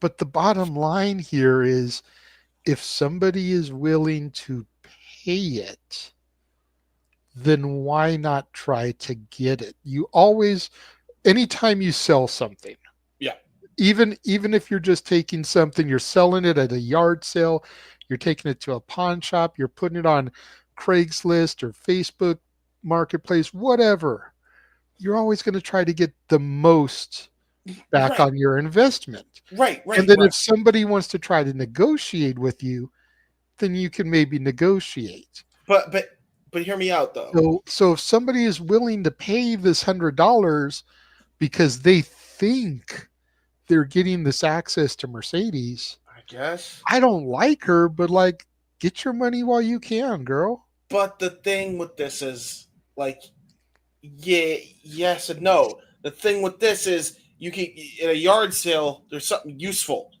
You know what I mean? Like, there's debatable. One man's trash is another man's treasure. Somebody's wanting to pay this. This is a treasure to someone. Yeah, but like, okay, there's $100 at a yard sale for a fucking table, right? It's like, it's a shitty beaten down table, but you don't have a table in your goddamn house. No, I'm not paying $100 for a table. So, and it's the cheapest option available, right? And it's like, well, I don't like it, but I'll buy the fucking table, and then you use the table for years. You get more out of the table than you do out of 1 month of conversation with Mercedes, is my point. It just depends on who you are. We can always ask West CEO when he reemerges on X again. Well, let's hope he don't, for obvious reasons. piggybacking on that, Emmanuel with a $2 super chat, who is worth $100 to text a superstar of choice for you? Nobody is. I wouldn't go that far. I wouldn't go that far. Let's put it like this, James. If you knew 100% you weren't getting some kind of AI bot, yes, and you knew that you were actually messaging the person, there is no superstar that you feel would be worth $100 a month to be able to tell your buddies, even if it's just for clout. Yo, man, I got John Cena's phone number, man. Me and him text on a daily basis. I got Roman Reigns' phone number, man. We talk all the time. Check out our messages. I call Roman Reigns all the time. Like Paul, you know, there's nobody out there. You know, Will Ospreay. If you Mina Shirakawa, you wouldn't give $100 to know you're talking to Mina Shirakawa and talk to her for a month? Not $100. I might. Not gonna lie, we want Mina. I said, but that's only if I knew for a fact I was talking to her and not some bot, like in this situation. And no person on the planet is worth $100 to Dude, text for a month. That is like the JJ. That is the wildest shit you've ever said on this show. By like look, there is a small part of me that really wants to go down the hill to Ontario, California next Friday to see Resurgence, just because Mina's going to be there. I guess so. Oh my god! I mean, Mercedes is going to be there too, but to go see Mina. And speaking of New Japan Wrestling and our other New Japan person, our Canadian friend, Ash is here. Hi, Ash. I have a great question. I have a great question to segue into our new guest. Would you pay $100 if you were guaranteed a message from Zack Sabre Jr.? And you could message him as much as you wanted for a month. For a month. Do you think that's worth $100? Exactly. No. Exactly. That's grocery monies. That's they grocery do. Money. That's what I'm saying. That's money on okay, but I don't think people that are spending this are people where it's like that $100 is going to hurt them. These are people that have expendable income. These are people that can go and buy annual passes to amusement parks and just pay it outright, not have to do monthly payments. These are people like Green Shirt Guy that is front row at every time they come around near him.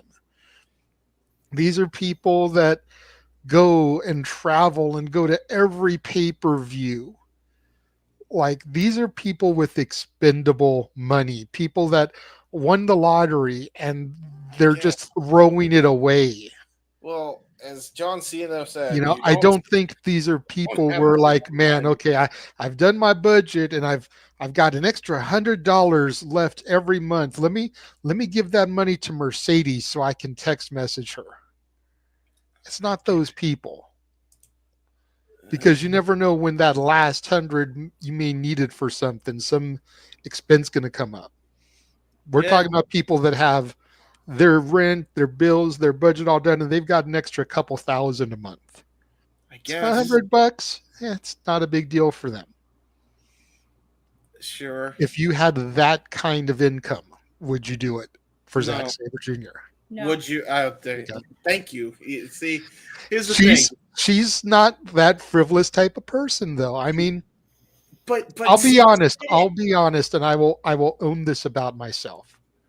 I walk that line a lot between being frugal and being frivolous.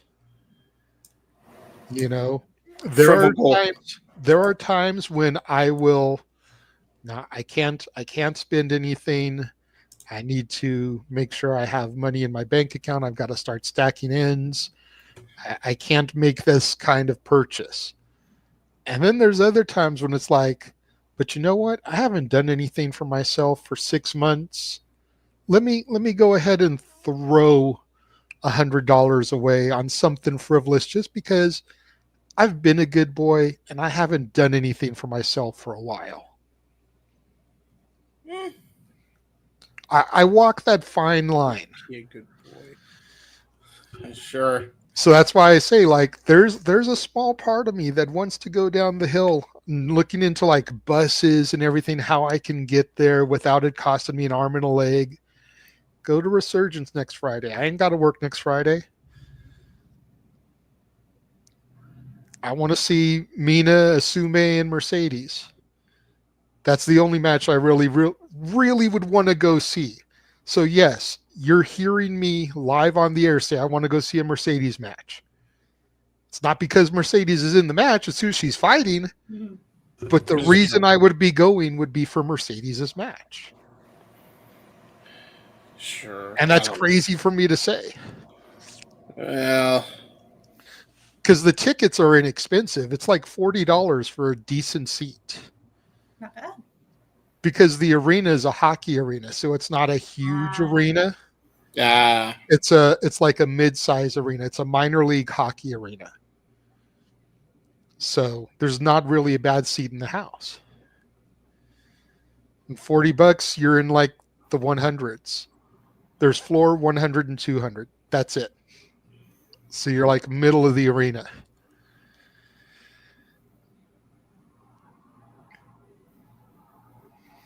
Some people flaunt it. Some people waste it. People do what they wish. Exactly. It's like what my dad says, don't be spending money on stupid shit unless you deserve it. And everyone deserves some stupid shit every now and again. Mm-hmm. And if you want to spend your money on Mercedes Monet for $99 a month, we may question your judgment, but we can't sit here and tell you not to, because we've all spent money on stupid shit at some point or another. So. Right. Like, I think the last dumb thing I spent money on was the $75 Daryl plush that I bought from New Japan. See, for an extra $25, you could have been text messaging Mercedes for a month. Nah, it ain't worth it. I like her, but not that much. I'm just saying, $75 for a plushie, like, that's a lot of money. Listen, as John Cena Listen. It's a collector's item. As John Cena said, you don't make money by spending money, okay? That's fair. Just saying. Now, if we're like astronomical levels of money, all right, yeah, maybe. But it would be like if I'm in like the fucking 10 million or 1 billion mark, all right, yeah, sure. But like, nah, man, if I'm making like enough to survive the whole year, then probably not. I'm gonna be real. So those who pay, well, it's better than paying for the young bucks. Am I right? Because bucks. Yeah. And we love you for that, Emmanuel. Yes. Pays $100 a month for the Simply Reliable brand because of his karaoke donations. This is true. Right? The super chats alone. And he does not regret his decision. Yep. I agree. See, and we're more entertaining than Mercedes. I'm just saying. I mean, it's not hard. It's not hard. It's a pretty low bar, bro. Moving on. Jennifer Pepperman, how you doing? Moving on, James. All right. Sorry, last thing. There is only one other thing that I really wanted to bring up and discuss. And I'll let Noah go first here, since he seems like he also wants to be here. You know, he can go first. And now that we have our Canadian friend, if he wants to dip out, he can and go back to bed.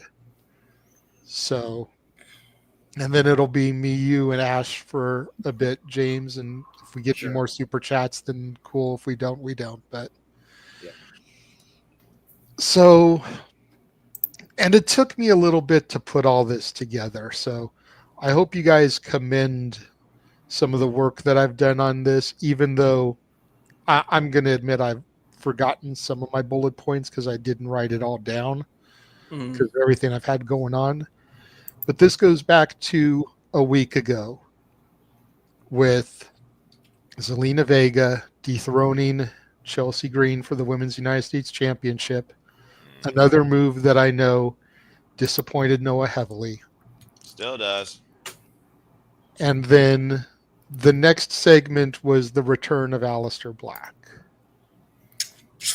And then I was watching an interview that Zelina did with Dave LaGreca and Tommy Dreamer on Busted Open. I was watching this, had to been on Thursday. I think the interview was actually conducted Monday or Tuesday, but I watched it on Thursday as I was doing laundry, getting everything together to move to the new place. But listening to her talk and everything,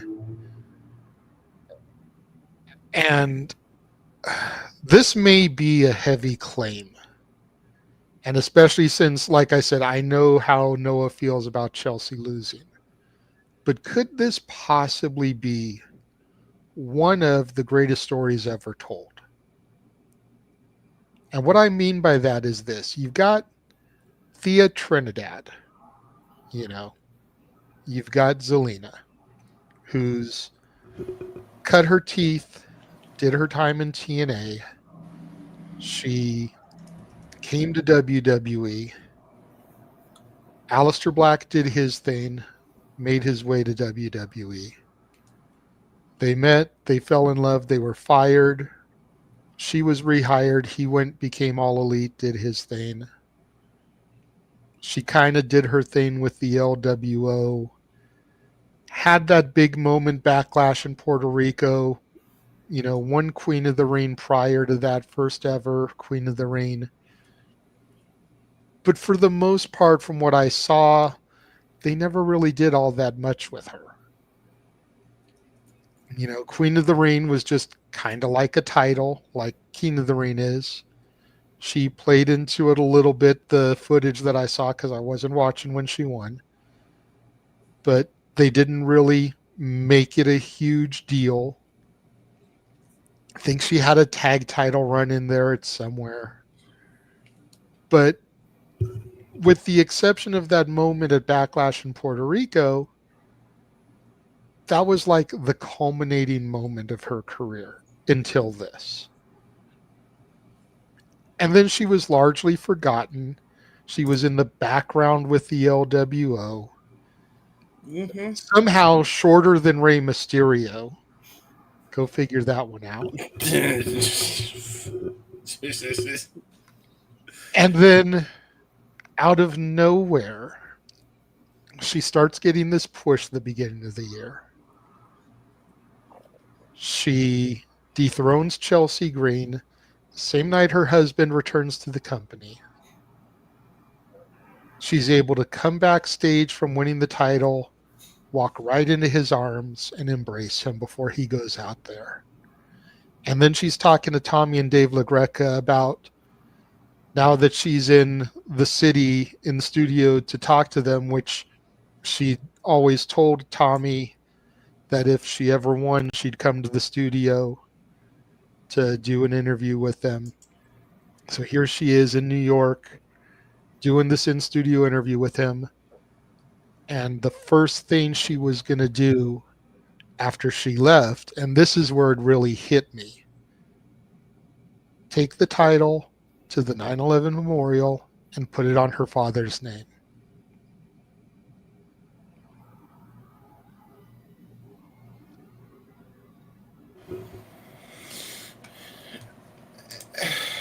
I don't know. And that really hit me because it's like, I don't personally know anybody that died that day, but I know via like extension because, and you're a hockey guy, 2 of the King Scouts were on those planes.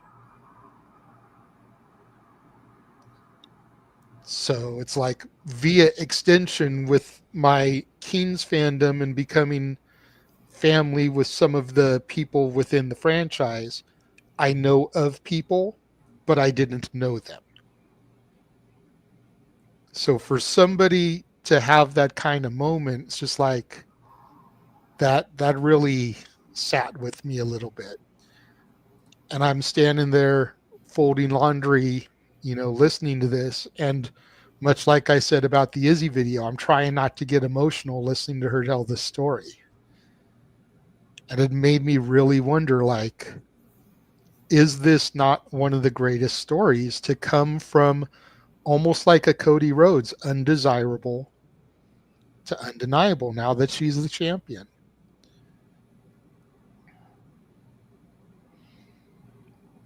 Noah, I said I'd let you go first. That way, if you want to dip out, because I know you're tired, bruv, you can. Go ahead. Touching. We'll see if she's transitioned or not, but I could see that the moment had family values. I won't take anything away from family values. Very touching. Still irrelevant jack shit when it comes to the championship, though. Yep.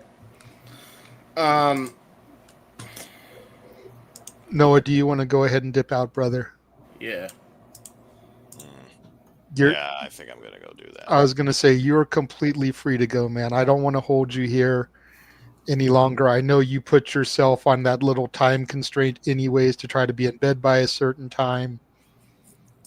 I know you've had a rough last few days with your doctor's appointment and all, so please, by all means, let me go ahead and throw your graphic up there real quick so you can tell people where to find you. I know you've got Simply Predicting next week, so you can tell them about that. Yeah, that's about the only thing that matters when it comes to me. Follow the friends here. That's more important, all right? Follow Bad for Wrestling. Follow Rage for Wrestling. It's not about me. It's about wrestling. Yes, I'm tired of fuck. Yes, it's been a long week. Yes, I'm frugal.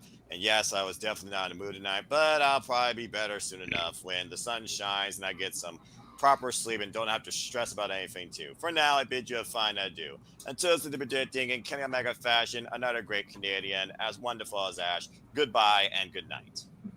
And may the 4th be with you, Noah. Fuck that shit. Don't forget, there's also Revenge of, what is it, like Return of Revenge of the 5th? Revenge of the 5th, yes. That's what it is, okay. And then overrated Star Wars meme. Good night, Noah. May the Force be with you. May the Force be. And then there were 3. Okay. So here's my only retort to everything that you just said. Uh-oh, here we go. It would mean something if it happened on the goddamn WrestleMania card.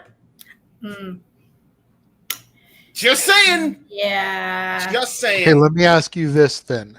Since that's where you wanted to go and I knew somebody would. What match do you take off of WrestleMania then to make that bet? None. Add it to the fucking pre-show like you should have in the first place. So then it's not on the WrestleMania card, it's on the pre-show. It's not on the Mania card, but neither was the fucking pre-show match for Stand and Deliver, and it still banged, correct? Okay, but you just said it would matter if it was on the Mania card.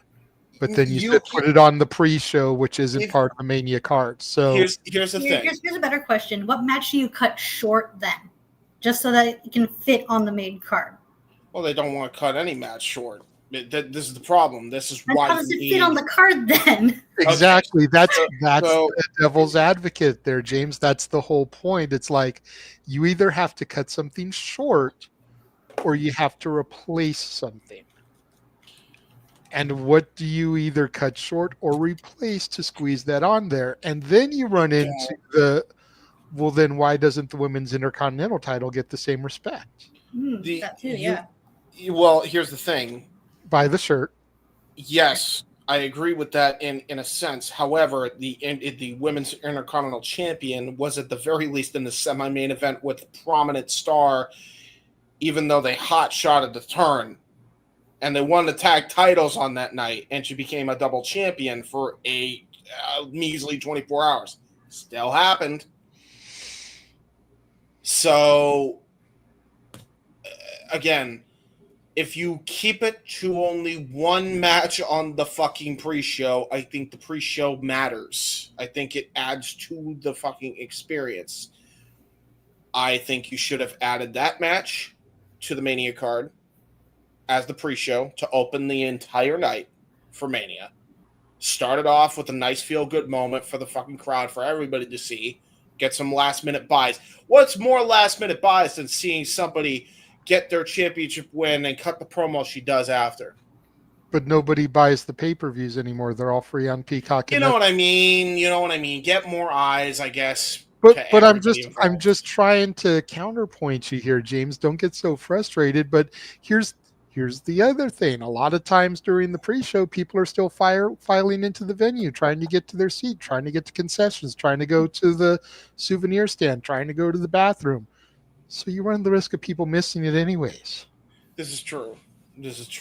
But my hope is that most would be in the arena for witnessing it anyway. That would be the hope, but you're not guaranteed that. Now, out of the 63,000 that were supposedly there, maybe you've got 40,000 in their seats, which is still decent, but everybody doesn't see it. Here's my deal. If we're going to be honest. And how many people would use it as a bathroom break match anyway? Probably. So my argument then, if you're going by that argument, is fuck it, put the women's tag in the pre-show spot and put the fucking women's US title in the spot so Selena gets her moment. So now you're having Becky's return on the pre-show? I was about to make that very same statement, yes. It might as fucking well have been the way they hot-shotted this goddamn angle. I'm going to be honest. I'm just making counterpoints. No, I get you. There's very little, if anything, that you really could have cut. Yes, but that's why you add at least one match to a pre-show which has no fucking matches like NXT Stand and Deliver did, which actually added to that fucking card because that match, as I said, banged. And quite honestly, all the women's matches on that fucking card banged. And honestly, I think that's the only reason why it was on the pre-show is because the women's division is so fucking stacked they couldn't have a show without those women on it. Exactly my point. So why don't they give the same respect? Because you can have a show without Zelina and Chelsea. You could. Does it make it right? No. No, but you can't have an NXT PLE without Roxanne Perez. Yes. You can't have an NXT PLE without Lash and Jakara. Well, now you can because one's been released, but you can't have a PLE without Gigi and Tatum. You know, like one of them was released. Those were key factors to the storylines and the development going in. So at that point, when Stand and Deliver happened, it was hard to have a pay-per-view without those people. But you don't see Zelina Vega on every PLE. This is true. You don't see Chelsea on every PLE, so you can have a PLE without them. Without them, for sure. And you need something for the SmackDown After Mania to get the crowd hot. Sure.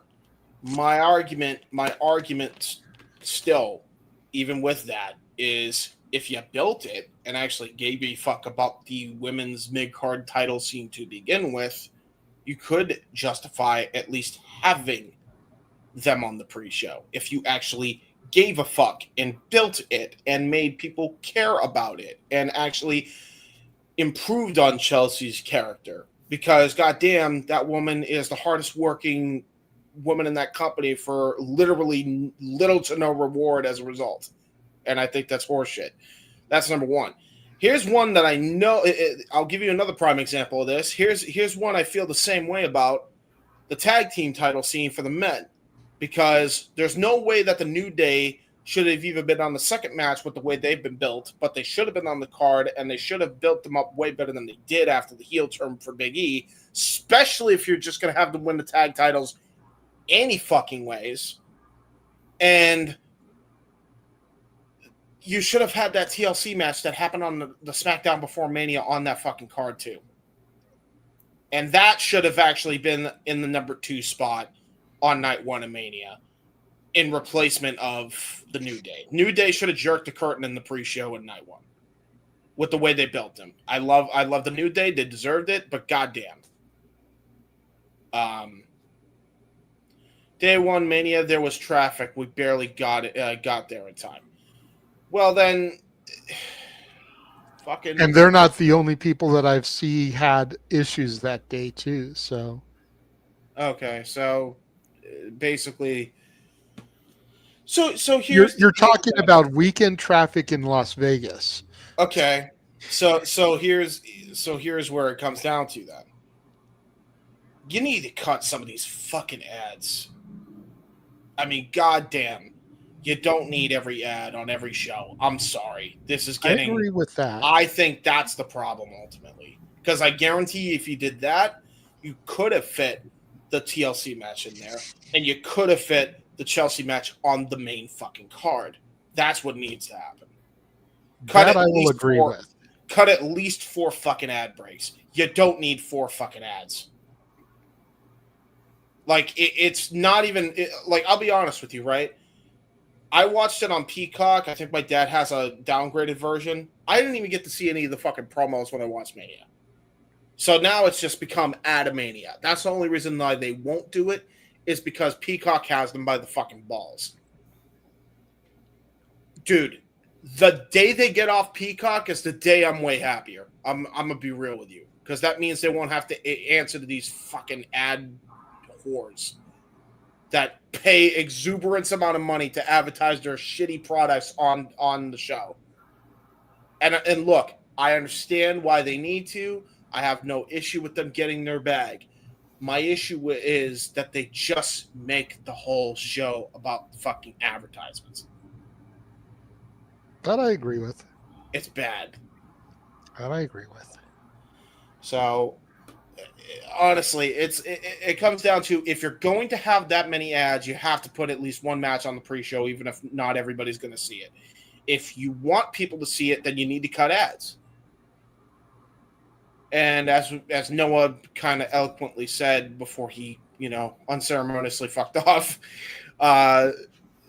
shit, man, like they care more about the dollar than their own fucking people. That's true. This is, by the way, that's not just a WWE problem. Before any AEW head or before any WWE heads come at me, this is an industry problem because it happens in AEW too. Do not let them fool you. Whole industry needs a fucking overhaul with how they treat their fucking independent contractors. Quite honestly, shouldn't even be independent contractors. Anyway, sorry, you're supposed to be happy, but I'm sweaty and tired myself. But it's okay. All right. Soapbox with his little rant there. There you go. You get a. How long has it been since I've done a rant now? It's been a minute because you've been MIA on the spaces, except for ripping me a new one last week. So this is true. This is true. What was that? That was like Tuesday evening, Wednesday morning. Yes. My time. Yes, it was. Yes, it was. Hey, listen. No, that was everybody Wednesday. That was Wednesday because I didn't work. I didn't have to work Thursday. Hey, everybody worked their shit out. That's all I give. Yeah, that's the important part. That's the important part. But anyway, even before that, God, I don't even know when the last time I ranted about anything was because I'm like, I don't like getting angry. I like being happy, James, and like joking about shit and talking about whatever the fuck MJF was doing and something. I don't know. Well, we did get another $5 chat from Ray J's World, who kind of agreed with what you were saying there, saying that the SmackDown TLC match that Matt and Bubba praised should have been Mania as well. And I definitely think that the War Raiders New Day match should have been swapped for that. Yep. Yeah. And by the way, it is not the New Day's fault we are saying that. Let us be very goddamn clear on that. That is all on that booking because they were handed gold and they somehow turned it into goddamn goose shit. Agreed. Like, holy shit. That was horrific. I would have had a field day with how they freaking did that. I've been like, okay, well, I got your next 6 months planned out and we got a new third heavy for you. Let's make this work. And just a whole lot of nothing later. Like, God damn. Anyway. Ash, what did you think? Sorry? What did you think about Chelsea's losing the title? Zelina's whole story there. Yes, Zelina's whole story, Zelina's moment. It's very touching. I got emotional to it because goddamn, I love my dad. Yeah. I am a fucking daddy's girl.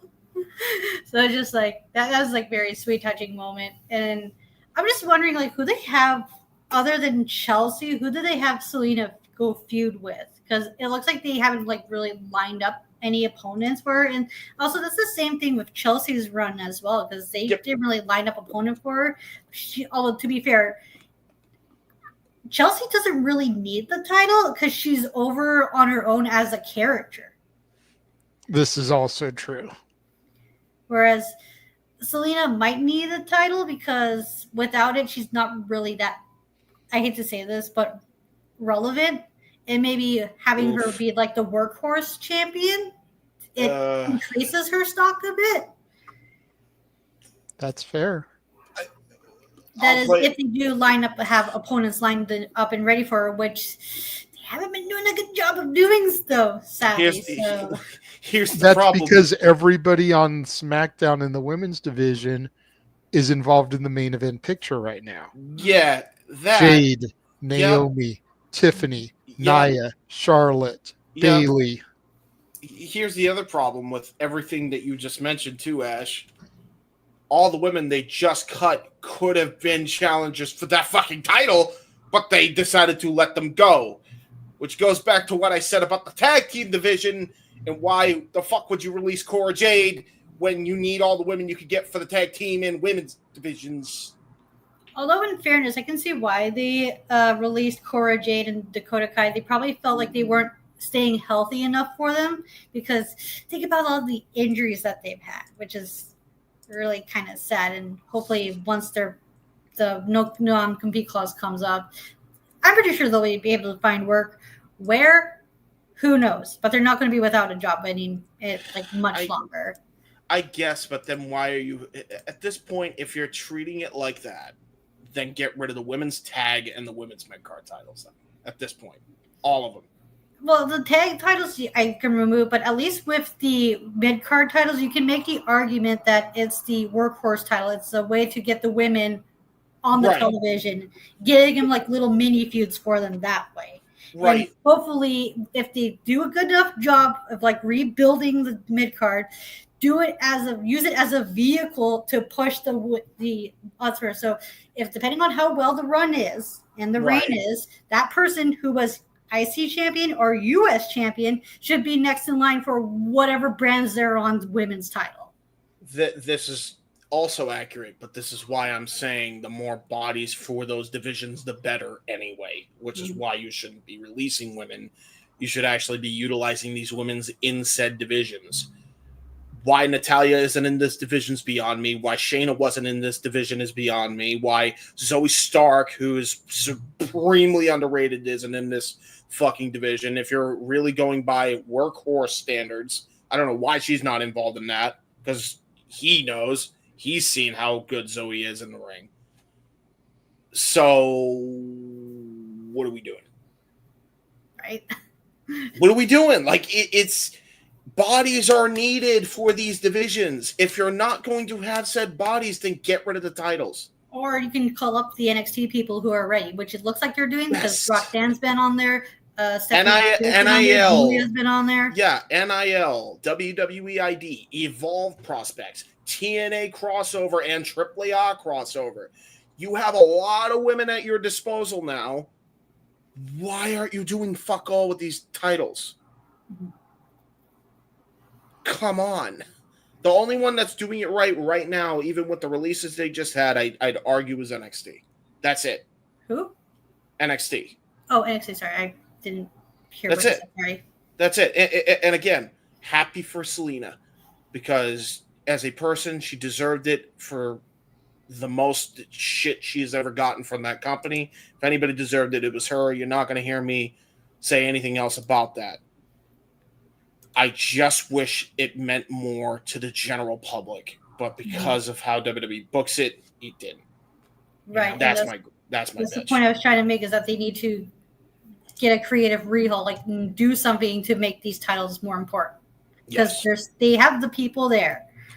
They have more than enough people there to make it like the workhorse title. It isn't like it should be. Yes. Because that's the whole reason. I'm pretty sure that's the whole reason why they got these mid-card titles, is so that they can have like these mini feuds and use these mini title runs to help prepare the women getting to the main event scene for their respective divisions on their respective brands. Gail Kim can run it. She's a phone call away. Just saying. Which they're not doing right now. You can make the argument is that that's what they were trying to do with Lyra, but it's not. Didn't. It's not. Yeah. I mean, to be fair, I'll give it time because they just started this Becky program. Yeah. As hot shotted as it was, you're not even going to hear me deny that, but give it some time. Yeah. Because, again, they just started that. So at least they're doing one title right for now because Becky is a big enough name where, you know, her and Lyra are, you know, they're going to have a banger because they had a banger for the NXT World title. Yeah. So here's the thing, though. Once Lyra's done with Becky, who do they have next in line for? That's another issue we have with the women's mid-card titles. Yep. I know I'm looking way too far ahead here, but that's how my mind works. Yeah, that's mine too. That's mine too. Like, I want to try to focus on the now, but also prepare for what's next as well. Mm-hmm. While also enjoying both things. Yep. Well, I mean, that's the problem ultimately, man. Like, I want to enjoy women's tag wrestling. I want them to actually give a shit about the tag and the mid-card belts, you know, and not just not give a shit. Right. And I feel like that's been their biggest crux is, and I even said that, if they can't even book a tag team division right, what the fuck makes you think they're going to do that for the mid-card title? Mm-hmm. Called that a mile off too, unfortunately. Yeah. At least with like the mid-card titles, it's singles focus, which is what they've been doing quite a bit as of lately. Whereas the women's title, it's like 10 years, like 10 years too late. Yeah. Like the perfect time for WWE to have those women's tag titles was in the Divas era when there was like a shit ton of tag teams. That was like the perfect time right then and there because you had like a bunch of teams there. You had the Bella Twins, you had the Divas of Doom, you had the Blonde Bombshells team of Kelly and Taryn Terrell, who was known as I forgot about that actually. Even Alicia Fox. I think they were a team at one point. Lay Cool, yeah. Yeah, but even then, they wouldn't have fucking done it right. Especially then in the Divas era. Holy shit. Right, but at least there's a reason for them to be a team. Other than just to be randomly thrown together and be like, here, do what you can with the time you're given. At least with the tag titles, there was purpose with them being a goddamn team. Yeah. Well, here's the problem. Should be the way there. I've said it over and over again. Right. Like, and JJ has been witness to it. Others have been witness to it. It's none of the women's fault that they're being given the position they're given. I legitimately could do a better job with this fucking division. All of the divisions. I could do a better job. And I don't think that's arrogant to say. It's just, it's not hard to book, folks. It's hard to fucking finance. For real. Yep. Like, we need to give a fuck about these divisions. Mm-hmm. If you're not, please stop wasting our time and just cut them. Because at this point, you're doing the same things with them without the titles being at play anyway. Hence why we have all the women that have just gotten released. It's the women's mid-card titles. It's still pretty early for them. Tag titles, it's been like how many years at this point, and it's just like it's like too little too late at this point for the tag titles. I'm at the point where I'm thinking, as sad as it sounds, retire the titles. And that's the word I was looking for when I super chatted last night. When I said removed, I was like, what's the word am I thinking of? I can't think of it. It's retired. That's the word I was looking for. Yes, retire. Yeah, that's and it's really sad, but at the same time, it's just like, if you don't care about this, then why should I? Yeah, and why are we coming up with better ideas than the supposed creative team? Like, for real. I mean, I'm like, again, NXT's doing it right. They're the only ones doing it right, and even then, they, took a bit. Mm-hmm. So, Jesus Christ.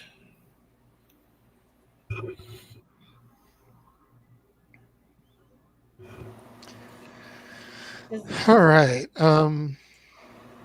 Emmanuel did send a $2 super chat, but Emmanuel, I'm going to need you to elaborate in the chat what you mean, because some of it I don't understand. But he says, if you were Triple H, how would you fit stars who stop use? I'm not sure. Emmanuel, if you can just explain what you mean there in a chat, then we can get to that a little bit better. I know you get only so many characters when you do a super chat like that, so. Don't use. Oh, got you. Okay. If you were Triple H, how would you fit stars in that they don't use? It's really not hard. It's really not for hard. starters, you can create some goddamn tag teams to help beef up your division. Uh-huh. That's for starters. Like, it's not like, dude, I have been called a genius booking. He has now just gotten the fucking credit recently. It's not genius. It's called common sense. It's really not hard. And I have said for years, if common sense was common, yes, more people would use it. So, like, I think that might be the first time Ash is going to be saying that. I was waiting for a reaction. Oh no, because I've heard that saying before from my dad. My dad has said that too. It's very old people saying, but it's true. I don't care. Considering I'll be 50 next year, I'm old people. Yeah. Here's the thing. They just released a fucking tag team in Dallas that they could have just used to beef up one of these fucking divisions. But no, we couldn't do that. No, we got to release them too in a fucking barren-ass tag division. To James's point, we just released a shit ton of women that were involved in tag teams. Dude, you released the entire Pure Fusion Collective. I don't care. No, Zoe is still there. Give it time. For now. Give it time. So you have all these fucking people. Dude, it's as simple as this. If you need to, build factions around everybody. This is what New Japan does. New Japan does it. It actually fucking works if you do it right. AEW, take note. Their booking is a lot different than North American booking. That's why it works. Fair enough, but you could still have the same principle apply. You know how? Hey, one person goes for the fucking women's world title or mid-card title. If you want to make a 4-horse women faction again, one goes for the world title, one goes for the mid-card title, one goes for the women's tag. Ain't that hard. Really ain't that hard. I brought this up during the stream last night. Ash, you may remember me saying this if you were in there for that part of it, but it mind numbs me how they didn't think of this stable, to your point. Shayna Baszler, Queen of Spades. Natalya, Queen of Hearts. Uh-huh. Charlotte, the Queen. Zelina, the Queen of the Ring. The 4 queens. Yeah.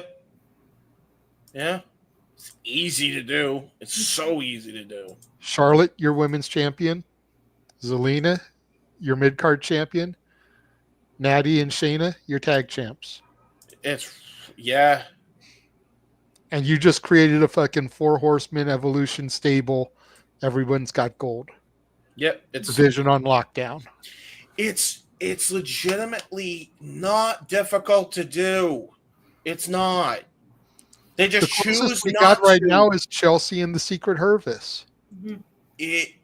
It's not hard. They can do it. They choose fucking not to. Mm-hmm. And if you think that's not the case, I've had too many disappointments in my life to show me that it isn't. Yeah. Just fuck, man. It's common sense that people should be using, to JJ's point. Why are you cutting women? Why are you cutting tag teams in barren divisions all over the company that makes zero fucking sense. Look, I don't claim to be some huge journalist. I don't have a journalist degree. That's why I've never applied for WWE Creative. They want you to have all these college degrees and experience and whatnot. Uh-huh. I'm just a fan. All we are on this channel are fans. None of us are professionals from the business. Not like some of the other streams that you can see where Vince Russo or whoever is talking to you and they've got insider knowledge. Mm-hmm. But as fans, we can bring a certain perspective that the people inside the bubble don't see because they're so tight inside that bubble. They see what's in front of them. As spectators, we see in widescreen format, they see in standard format. Mm-hmm. That's the best way I can think of to describe it. They're thinking short term, not so much long term. And we're thinking long term because we're seeing the full scope of the picture, not what's been shrunken down to fit our television screens. So we're looking at things in the backdrop that could potentially tie into something down the road. You know, they need to, here's a prime example. And people on social media have pointed it out. We've pointed it out. Lots of people have pointed it out. But I've never heard a WWE commentator point it out. Every person that Cross interacts with turns heel down the road. Yep. We all see it. Mm-hmm. We all point it out because we see the grand scope of things. Michael Cole's supposed to be the fucking GOAT. Why hasn't he ever pointed this out on commentary? You know, why don't we ever come back to Cole and McAfee or even fucking Tessitore and Barrett, whichever show? Why don't we ever come back to them after a Cross segment and like, you know what, Wade? Everybody I've seen Karrion Kross interact with these last couple years ends up losing their way and turning down the road. Mm-hmm. Could so-and-so that he just talked to be the next prospective victim? Yeah. Why is this not mentioned? We see it. Do y'all not actually see that because you're so tight-knit in your own bubble? Or do you just think we're so fucking dumb that we don't see it? Yeah, that, and therein lies the problem. Like, yeah, acknowledge that we're smarter than you think we are. Like, that's the thing too. I'm not expecting everything to go our fucking way all the goddamn time. But we can bring these perspectives to the stories that'll help with the character development, which will help get these people over to the fans and make them give a fuck about them. Yep. You don't need... Karrion Kross, no one cares about Karrion Kross. But I'll bet you money that if you started pushing that narrative, people are going to start caring more when they see him backstage. Yep. I mean, he just cut one of the best promos of his entire career, and it was on the post-show of WrestleMania. Mm-hmm. And they're doing almost fuck all with it. Mm-hmm. Why aren't we, like, it's just an example, right? He just cut a promo on the guy in the suit and tie. Whoever, whether he's talking about Dwayne or fucking Hunter, who the hell knows at this point? I don't know, because of the fucking nightmare going on backstage.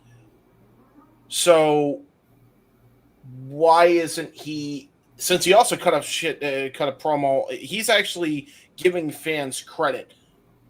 Why isn't he turned babyface like The Miz almost turned babyface back in 2016 when he cut a similar promo? Why is he not after that promo? Why did you not capitalize, air that promo on a Raw or a SmackDown and have him go for the fucking championship? Knowing, we all know he'll lose, right? He's not going to fucking beat Cena. But if he can have the fucking effect that he's had, maybe Karrion is the reason he comes back, of all fucking people, to the good side. Hello? It's very much the old tale of Faust and the deal with the devil. Yeah. And just for perspective here, because I Googled this while you were talking, the first published version of that story was in the 1500s.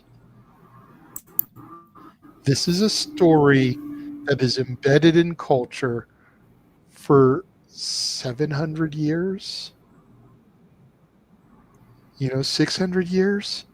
Something like, come on. People know the story of Faust and the deal with the devil. All you got to do is allude to that on commentary. Again, guys, it ain't hard, and I think the reason why there's so much discourse is because there are people that still give a shit and want this industry to fucking succeed. Mm-hmm. And the ultimate problem is the management's egos get in the fucking way. Mm-hmm. That's it. Mm-hmm. And that's an industry-wide fucking problem. See your Anthems, see your Tony Khan, see your Young Bucks, see your Triple H's, see your fucking Rocks. It is an industry-wide fucking problem. And then, as a result, the toxicity in the IWC becomes afoot. And then people take breaks because they need to take a break. Hey, I've taken like 15 millions of fucking breaks during my time on the fucking internet because of this shit. How you doing?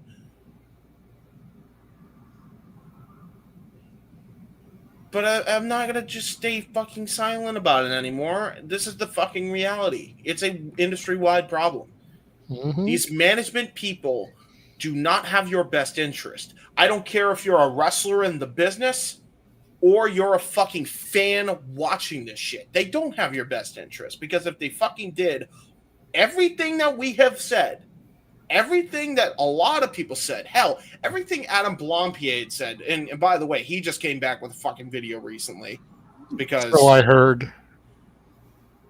Everything that he said, if they fucking took the ideas of the fucking IWC, if they took the fucking, before it was even called the IWC, if they actually took these ideas and ran with the shit and not fucked with it, with the exception of trying to add to make it better, hey, I bet you the company in the industry would look a lot more prosperous.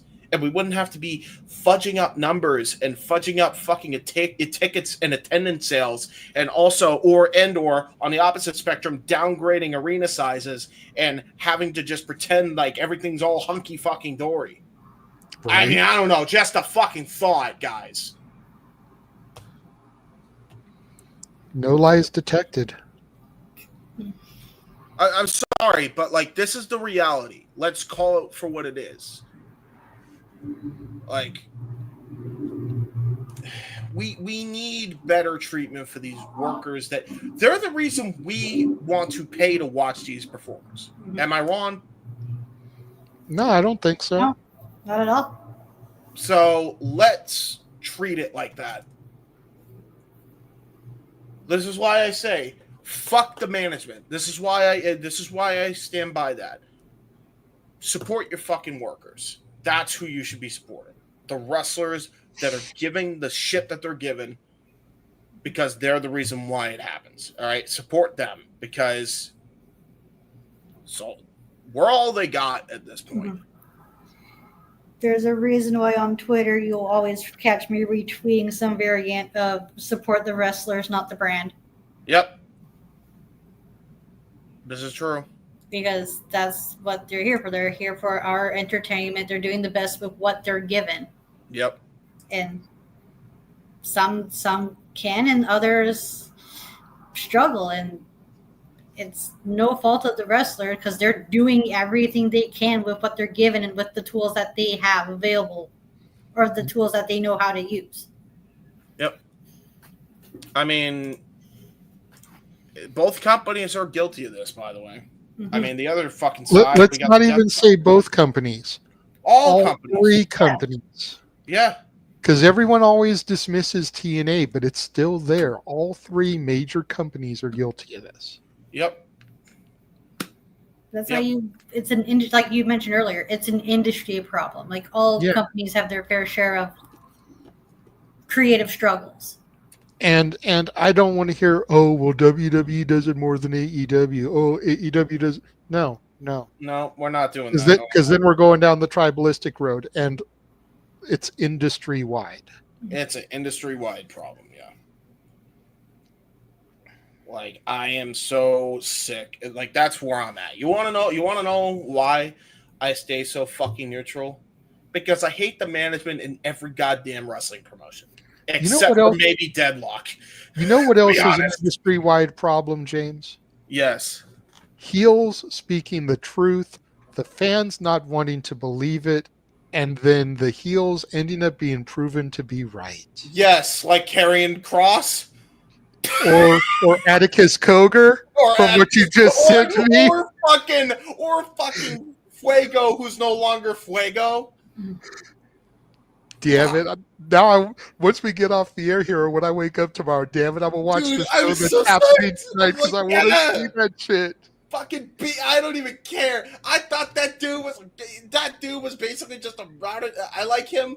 He's probably a good dude. But in wrestling context, that dude was like a fucking modern day Haystack Calhoun and couldn't move for shit. Yeah, beat his ass. Beat his ass, Fuego.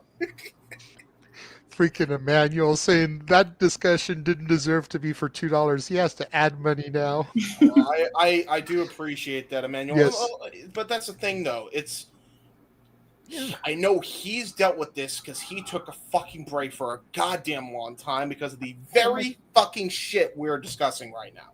Well, and let me just be clear for those that don't know my story. I took a break shortly after WrestleMania 30 in 2014 for a couple of different reasons. Number one, the place that I was moving into was not a wrestling-friendly house. So it made it very easy at the time to dismiss pro wrestling. Because if I wanted to get laid, I wasn't watching wrestling. I'm just going to keep it 1,000. Yeah. But on top of that, I was so tired of seeing the same people get shoved down my throat. Cena, Orton, Yep. Sheamus, Triple H. I was just over it. Yeah. Well, Brian had just had his crowning moment, which should have been. I was happy for him. Yeah. I was happy for him as a friend. Then Punk left. Or Punk left just before that. That's why Brian got that moment, if we want to be honest. Yeah. Punk doesn't leave, Brian doesn't get that moment. Yeah. Kofi Mania is 5 years later. The fuck? Why? Shouldn't have been. Yeah, exactly. That's my point. Yeah. Here's all these people that I had invested in, and they're not getting used. And you're just waiting for when Black Friday comes, like came yesterday, to see if your favorite makes that list. And they get wished the best in their future endeavors. It pisses me off to no end, and it's happened. So I literally walked away from everything wrestling because I was over it. You know what's funny about that, JJ? You and I have a very similar story because, I think I stopped 2 months after you stopped, and that was. I'll tell you what was my breaking point around that time period of that fucking doldrum era of Vince run WWE at that point, which I personally think is worse than 95. I'm gonna keep it $150, Chief. I only can't testify to that because I wasn't watching in 95. You're better off for it. It was a segment leading into fucking Survivor Series that year where they pulled a Russo swerve, which we know how well those worked out if you don't keep them in check, with Ryback. And Ryback had just come back as a babyface. Then they turned him heel. And I saw that they just turned him heel. He just come back when he never should have been turned heel to fucking begin with, by the way. And that was all she wrote for me to be like, yeah, I'm done. Fuck this. Yeah. I mean, that's all it took. I was like, that was the straw that broke the camel's back. I was like, you know what? I don't need this shit no more. I'll keep tabs on shit. I'll still do some videos every now and again, but I'm not going to be fully invested like I used to be. Yeah. I mean, after that, it was about 5 years before I sniffed anything wrestling again. Yep. And that was only because the only reason I even sniffed anything wrestling again, keeping it 1,000, my buddy, Gino Rivera, was coming to California to do an indie date. And the show just happened to fall on Stat Boy's birthday. Oh, wow. So me and Stat Boy went to the show for his birthday to see our good buddy Gino. Yep. And that's the only reason I even sniffed it. Gino was doing a program for this company with James Ellsworth, who had already been released by WWE. Crime Time was there. Lance Archer was there. Mark Henry was there. Billy Gunn was there. Gino also did something with Mark Henry that day. He did an in-ring segment with Mark Henry, and then I think he fought Ellsworth. So, again, I met Shotzi that day. It was one of her last indie dates before she reported to NXT. So that was the only reason I sniffed it. Stat Boy's birthday. My buddy Gino was working SoCal. And then from there, as we all know, pandemic hit. Yeah. And then I would occasionally go over to Stat Boy's house for like the big four. He would invite me to come over for SummerSlam, celebrate my birthday, because my birthday is August. It's always been tied to SummerSlam. I remember taking Natalie one year, and it was the year that Goldberg was destroying Dolph Ziggler.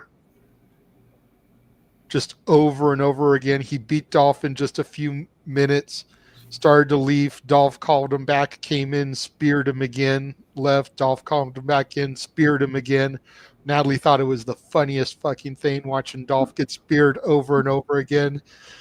I felt bad for Dolph because, I've met him a number of times. Nick's always been cool with me. Everyone always clowns Oldberg, but here's, not even 10 years old yet, or maybe just barely 10 years old, and she's cracking up so hard about this. I'm like, okay. Getting a little bit of a reaction. That was the only thing she really cared about that night. But still, something made her react positively. Yeah. But I mean... Yeah. And it's so hard these days. It's so hard these days because I feel what Aaron Rift says sometimes. Because he said on more than one occasion, if he wasn't running no DQ, if he wasn't doing the streams and making a living off it, he probably wouldn't even be watching anymore. And especially he wouldn't be watching AEW, he's said more than once. A lot of people only tune into AEW streams these days to see people hate on them and talk about how garbage the product is. As sad as that is to say, and I know Nick is in the chat, Nick comes in the spaces, I don't want him to think I'm being tribalistic, but it is what it is. A lot of people watch YouTubers talk AEW because they want to see what kind of venom they're going to spew about it. Yeah. Yeah, Even more positive streamers like Just Alex, more often than not, has negative shit to say about AEW. Yeah. So it's not just the JDs of the world. No, it's been a problem. Yeah, keep in mind, Alex was also a lapsed AEW fan because he was like super pro AEW, and now it's just A lot of people were. That's the thing. It's like I'm one of you them. can almost follow a timeline. Yeah. And it all starts, and I get Cody left beforehand, but it all really starts with Brawl Out. I have to say it really starts with Brawl Out. You can really see people changing from one side to the other right around then. Cody was a shot. It was a devastating blow. Yeah, because he was the only one keeping the peace, though. When the tea got spilled at Brawl Out and all that shit happened afterwards, that's when you really started to see the gap. right, which is really crazy because the AEW fans had a civil war within themselves, and I'm like, this is like you either watch Dynamite or you either watch Collision. I'm like sitting here, it's like you can watch both. I'm gonna say the word because I can fucking say it. The most retarded decision they've ever done was split their audience in half. Dead serious. It was the dumbest thing that they could have done. To be fair, it's just the fans themselves doing it. Like that's not on AEW. Because either you're riding with the elite, who are the founding forefathers, or you're riding with Punk, who's the guy from WWE that came in and fucked everything up.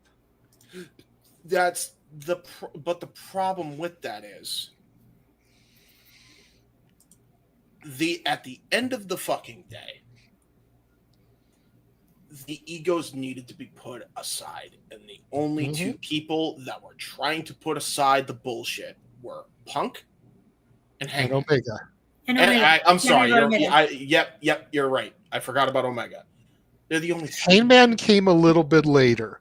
He Omega did. and Punk were trying to put it to the side right at the jump. Page started to put it to the side after the whole shoot that Punk did when he cracked on the surplus of Hangman Adam Page figures at the local Target in his hometown. But that's when Page started to come around. Was like, look, okay, that was kind of fucked up of me. I'm sorry. They kind of squashed it then, and that was never did. Which, by the way, everybody was like, he didn't want to. Hangman wanted to squash it for a while. Everybody forgets. There's a part of this fucking story. God, feels like we go in circles with this, but part of the story everybody forgets about Brawl Out. Hangman was with FTR the night of the fucking thing, drinking with him. So I'm telling y'all, he wanted to squash it then. He just never got a chance to because his shit friends fucked it up for him. You know why I hate the Young Bucks? They fucked with the money. They fucked with doing business. Much like currently in today's times, I literally said it at the fucking offset when he brought up the fucking drama between Hunter and the Rocky. Have we learned nothing from that incident in 2023, in 2022? Nope.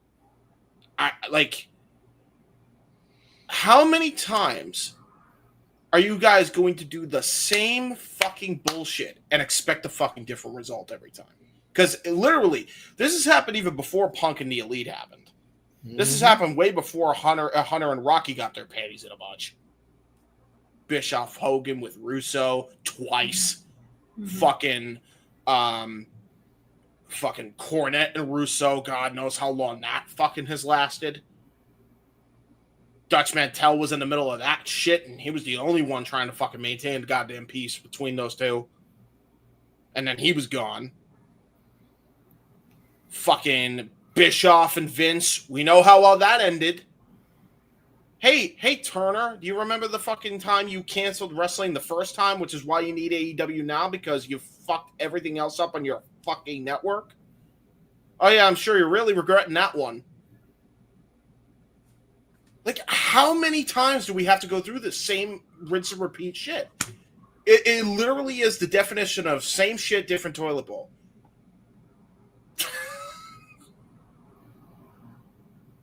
and I hate to sound, negative fucking Nancy, but I mean, like, facts are facts.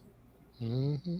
Shit, like, fuck the ratings for a minute. It's people either do what we do and just be like, and take the good when we can get it. Mm-hmm.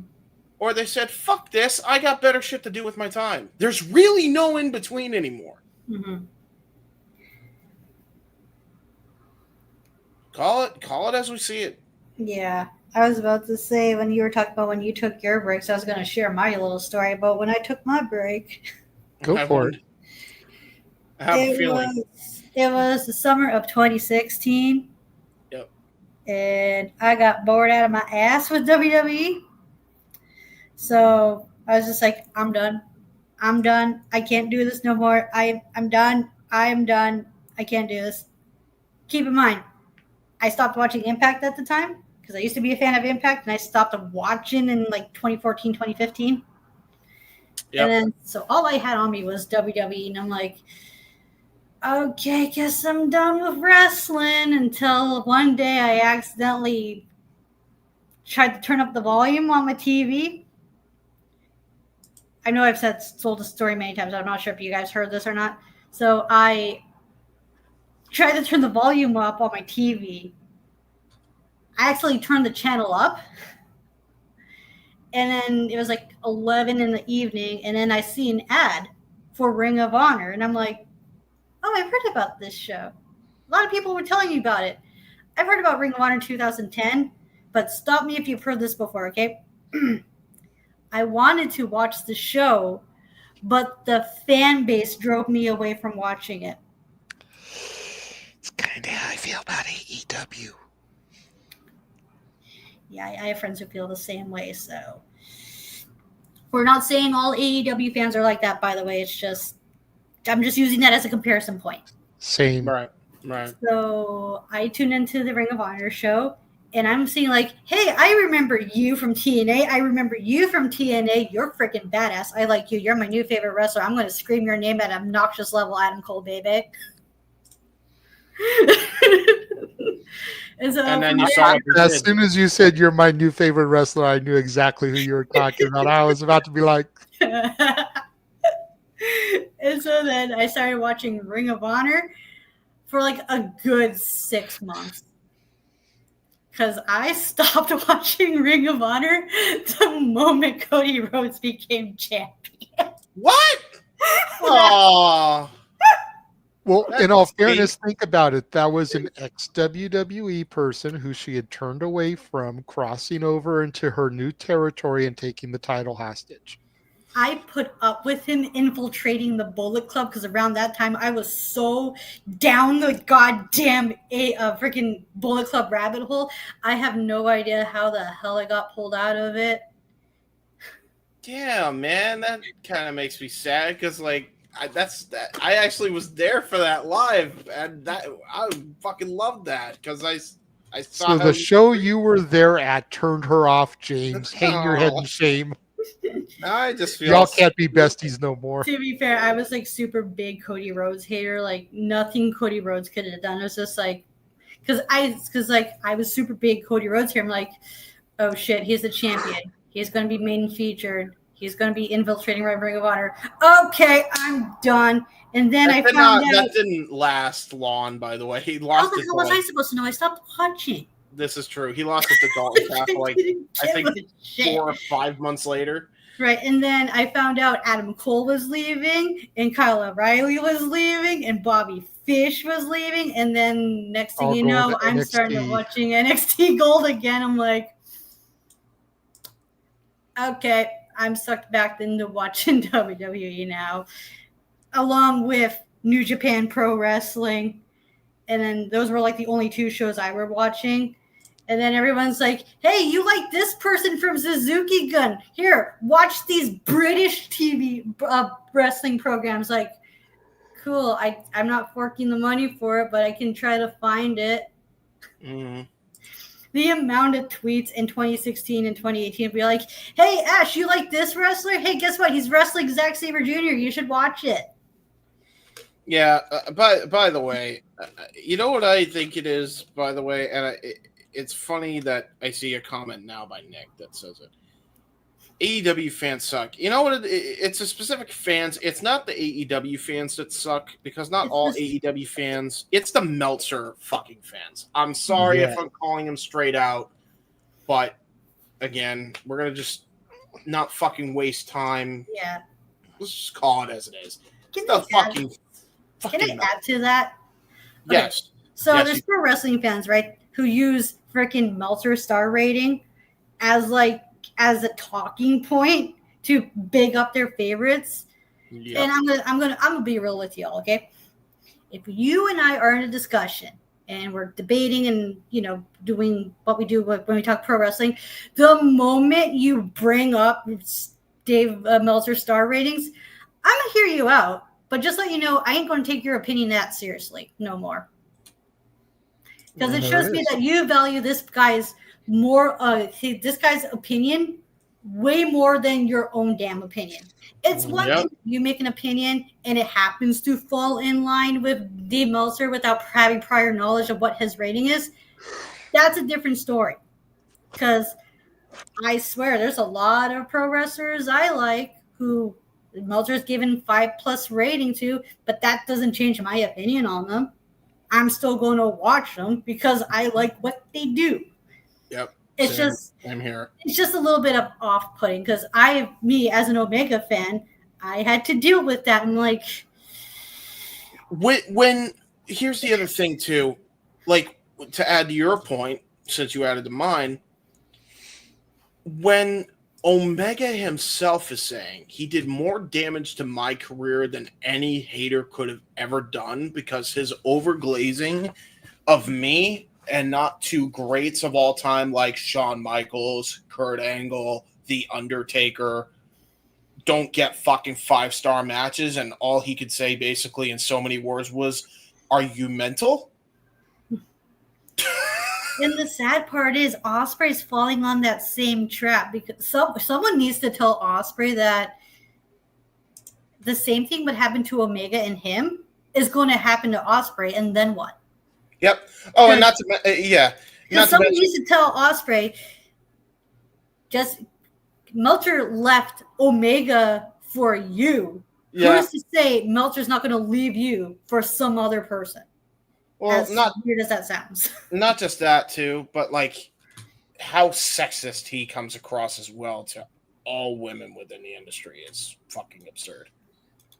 How many women's matches that got a 5-star in by his metrics, right? And they don't get those 5 stars. I mean, again, it's those fans that have really plagued this aspect of the industry. I mean, they're just as bad as people that only focus on the numbers of whether something's good or bad, because they're arguing numbers in two different statistics, really. Mm-hmm. And they're both just as toxic. And like, where does that fucking leave us? Nowhere. Hey, you know what actually fucking builds numbers and metrics in all forms, including star ratings and viewership? A fucking story. Like, don't get me wrong, I do like a good exhibition match, but I don't want every match to be like that. I want a reason as to why these two are having a match. That's why I'm going to bring this up. That's why I laughed so hard when DJ gave that example of, "Hey, James, you effed my woman, and I'm going to get back at you. And that's why we're wrestling." I just laughed so hard. But here's the problem. See, they also need to be accurate with it, because I did not fuck his woman. I did not at all. No, but the outlandishness of that example is what. True. Laugh. Sure, That's it is. why. It I is know funny. it was like no offense to you. I know that was completely false. DJ, I did not fuck your woman. I don't know your woman. You got the wrong guy. that's how I'd be. I'd be like Eugene, bro, trying to fucking get out of You can conflict. add that to the story. And you're like, "Hey, you got the wrong guy." I'm autistic. I don't know any better. You got the wrong guy. So that way that can bring up to another feud for that person. So when DJ finds that person, you and DJ can team up and whoop that guy's ass. Yeah, true. We could be a tag team. Yeah. Wow, we are the non-women. We just made a story right then and there out of like an outlandish like thing. So it's that simple to make a story. I don't know. It doesn't have to be that outlandish though, like no. There needs to be like another reason other than, hey, these two never wrestled before, or hey, you have a title, I want that title. There's got to be more to it than just that. Yep. Even though it's a simple, basic story and it works, but I don't want every damn match to be like that though. Like I want reasons as to why these two are facing each other outside of these two have never wrestled before, or it's for a title. Mm-hmm. Here's another one. I would love for my story, like the John Cena story, to not just be the same promo for the last 6 weeks in a fucking row. That'd be nice. I mean, that would be nice. That would be nice. That would be very nice. Instead of just hearing him say, "Hey, you abused me, so I'm abusing you back." Okay, when do we progress to the next phase of you like kicking ass and chewing bubble gum, or are we ever going to get to that fucking point? Well, he's already out of bubble gum. This is true. Clearly. This is true. So, like, fuck, man. Like, can we see... You know what I recommended? I talked with a few friends in private about this. I was like, you know what Cena should be doing? He should be taking moves from all of his greatest rivals. From the Edges, to Adam Copeland's, to the Randy Ortons, to the Rocks, to the CM Punks, to the Brock Lesnar's, right? You should be taking a move from each one of their repertoire, like a Kimura lock, a punt kick, like not necessarily a finisher per se, but like a move, like a spear, stuff like that. Like he should be taking elements of his rivals and making it a part of his fucking moveset. So that way, he's just brutalizing people with it. Just a thought.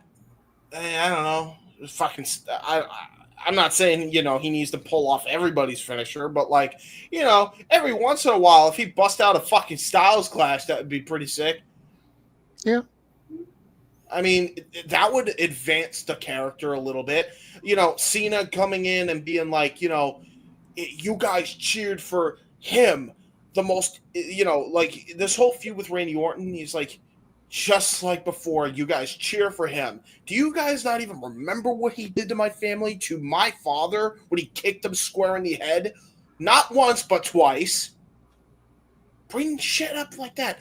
Why is it, you fans, you made me sad, and now I'm going to make you sad, and I'm going to ruin wrestling for you? Okay. Like, come on. Give me some goddamn... So, I don't need a bland steak. I want some fucking seasoning. I want...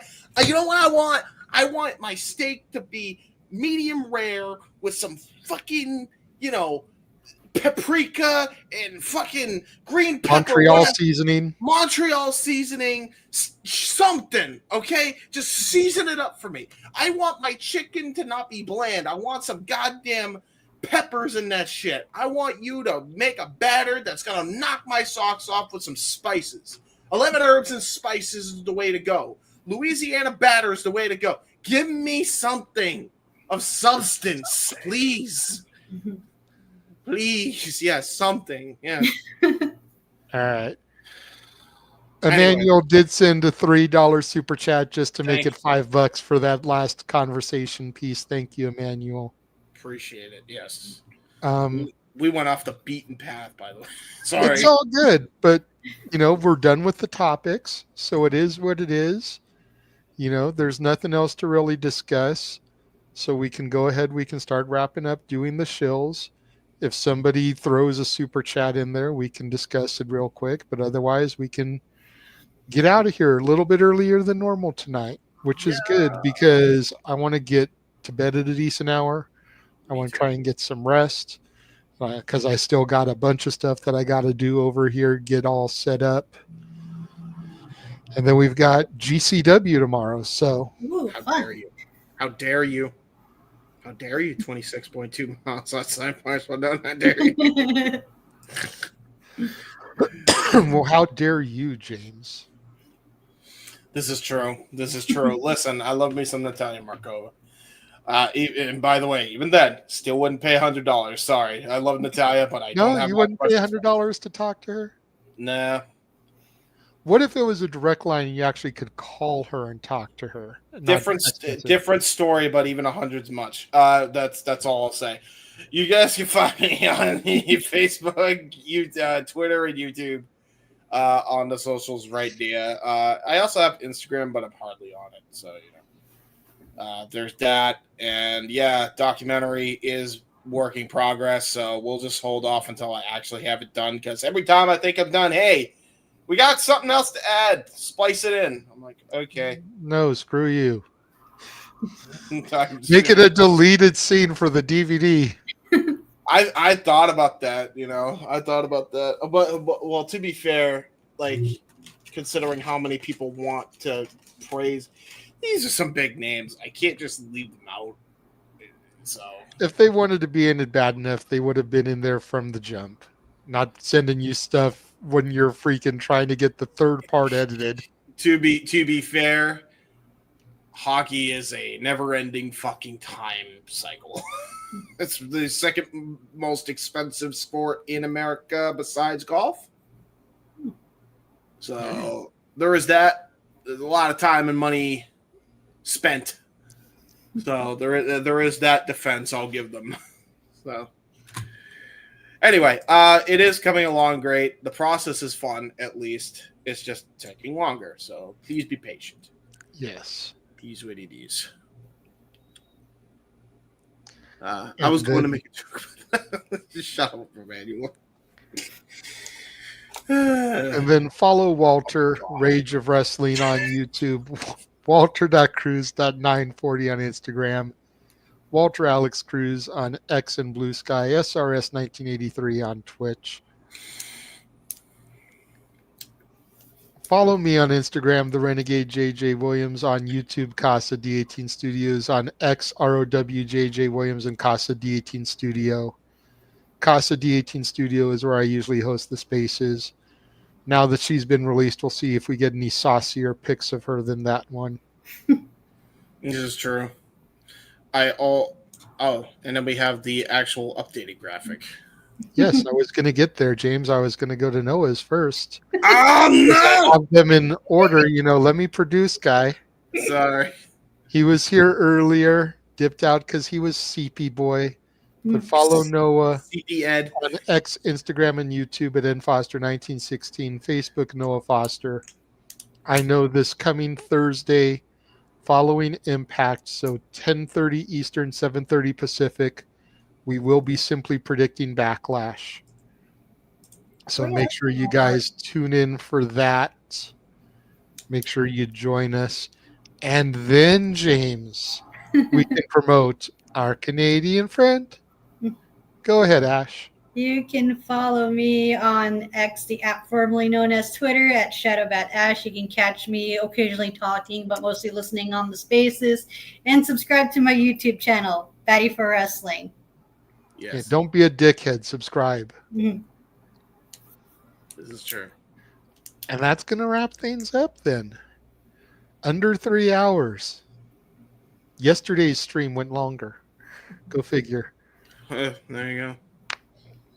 Want to thank Noah for being here. Want to thank Ash for coming in when she did. Thank you, James, for being here with me the whole time. Hi. Thank you to everybody that's super chatted. Ray J's World, Emmanuel. Thank you to everyone that was in the chat. Charles, Safet, Chris, 26.2 miles outside parts unknown, Nick, everybody that joined us here this evening. Make sure you guys tune in tomorrow as James and I will be covering GCW's We Still Don't Trust You. What a weird That'll name. be kicking off for us at 7:30 Eastern, 4:30 Pacific as we run down the card and everything, and then the actual event will kick off at 8 Eastern, 5 Pacific on Triller Plus. Make sure you guys are subscribed to the Triller Plus tier of the Triller TV app in order to see all the GCW events for free as part of that $9.99 a month price point there. Yes. You also get House of Glory shows, which we cover next Friday. In addition to New Japan Resurgence will be House of Glory. So we're going to have to try to come up with multiple teams. Do you work on Friday, Ash? I won't know until this Tuesday. Okay. Because we'll put you on the New Japan show if you don't work. You're You right, and Noah can do I- New Japan, and me and James can do House of Glory. Yeah, because oh man, I got a lot of catching up to do on New Japan. I have to watch Windy City Riot. I got what else came up? The stuff leading into Resurgence, Don Taku. I got a lot to catch up on. But There's thank you. Collision I got to catch up on that. Right. Let's be real, I haven't even started yet. I mean, you could just listen to podcasting and then you're caught up like I do. Pretty That much. just It's not the helps. same as watching though. Like I This said, is I was true. going Yeah, to but- hit watch. Yeah, but it helps to catch up easier though. Sometimes. True, but it's not the same because I've heard there's some good shit happen on Collision. I'm like, oh shit, I might get sucked. Never mind, I'm already sucked in. I got no excuse. What happened on Collision? That was a thing. I heard Adam Cole and Claudio had a match that slapped. That's not shocking though. It's just I mean, yeah, but that's a reason to watch Collision, is it not? Yes, it is. Yeah, it's true. I I'm guess. trying to find positives here after shooting myself in the foot with the bazooka. Okay. Yeah. Yeah, well, we all did that. Hey, you know what? We only shoot ourselves in the foot because the industry did it first. That's right. If you guys missed it, go back in the archives, check out the 3-hour conversation that we had last night about all the releases that occurred yesterday. Too Some many of great talking points there. And then make sure you guys are back here next week for another episode of the Shenanigans. Thank you all for joining us, and we will see y'all next time. Have a good night. Goodbye, everybody.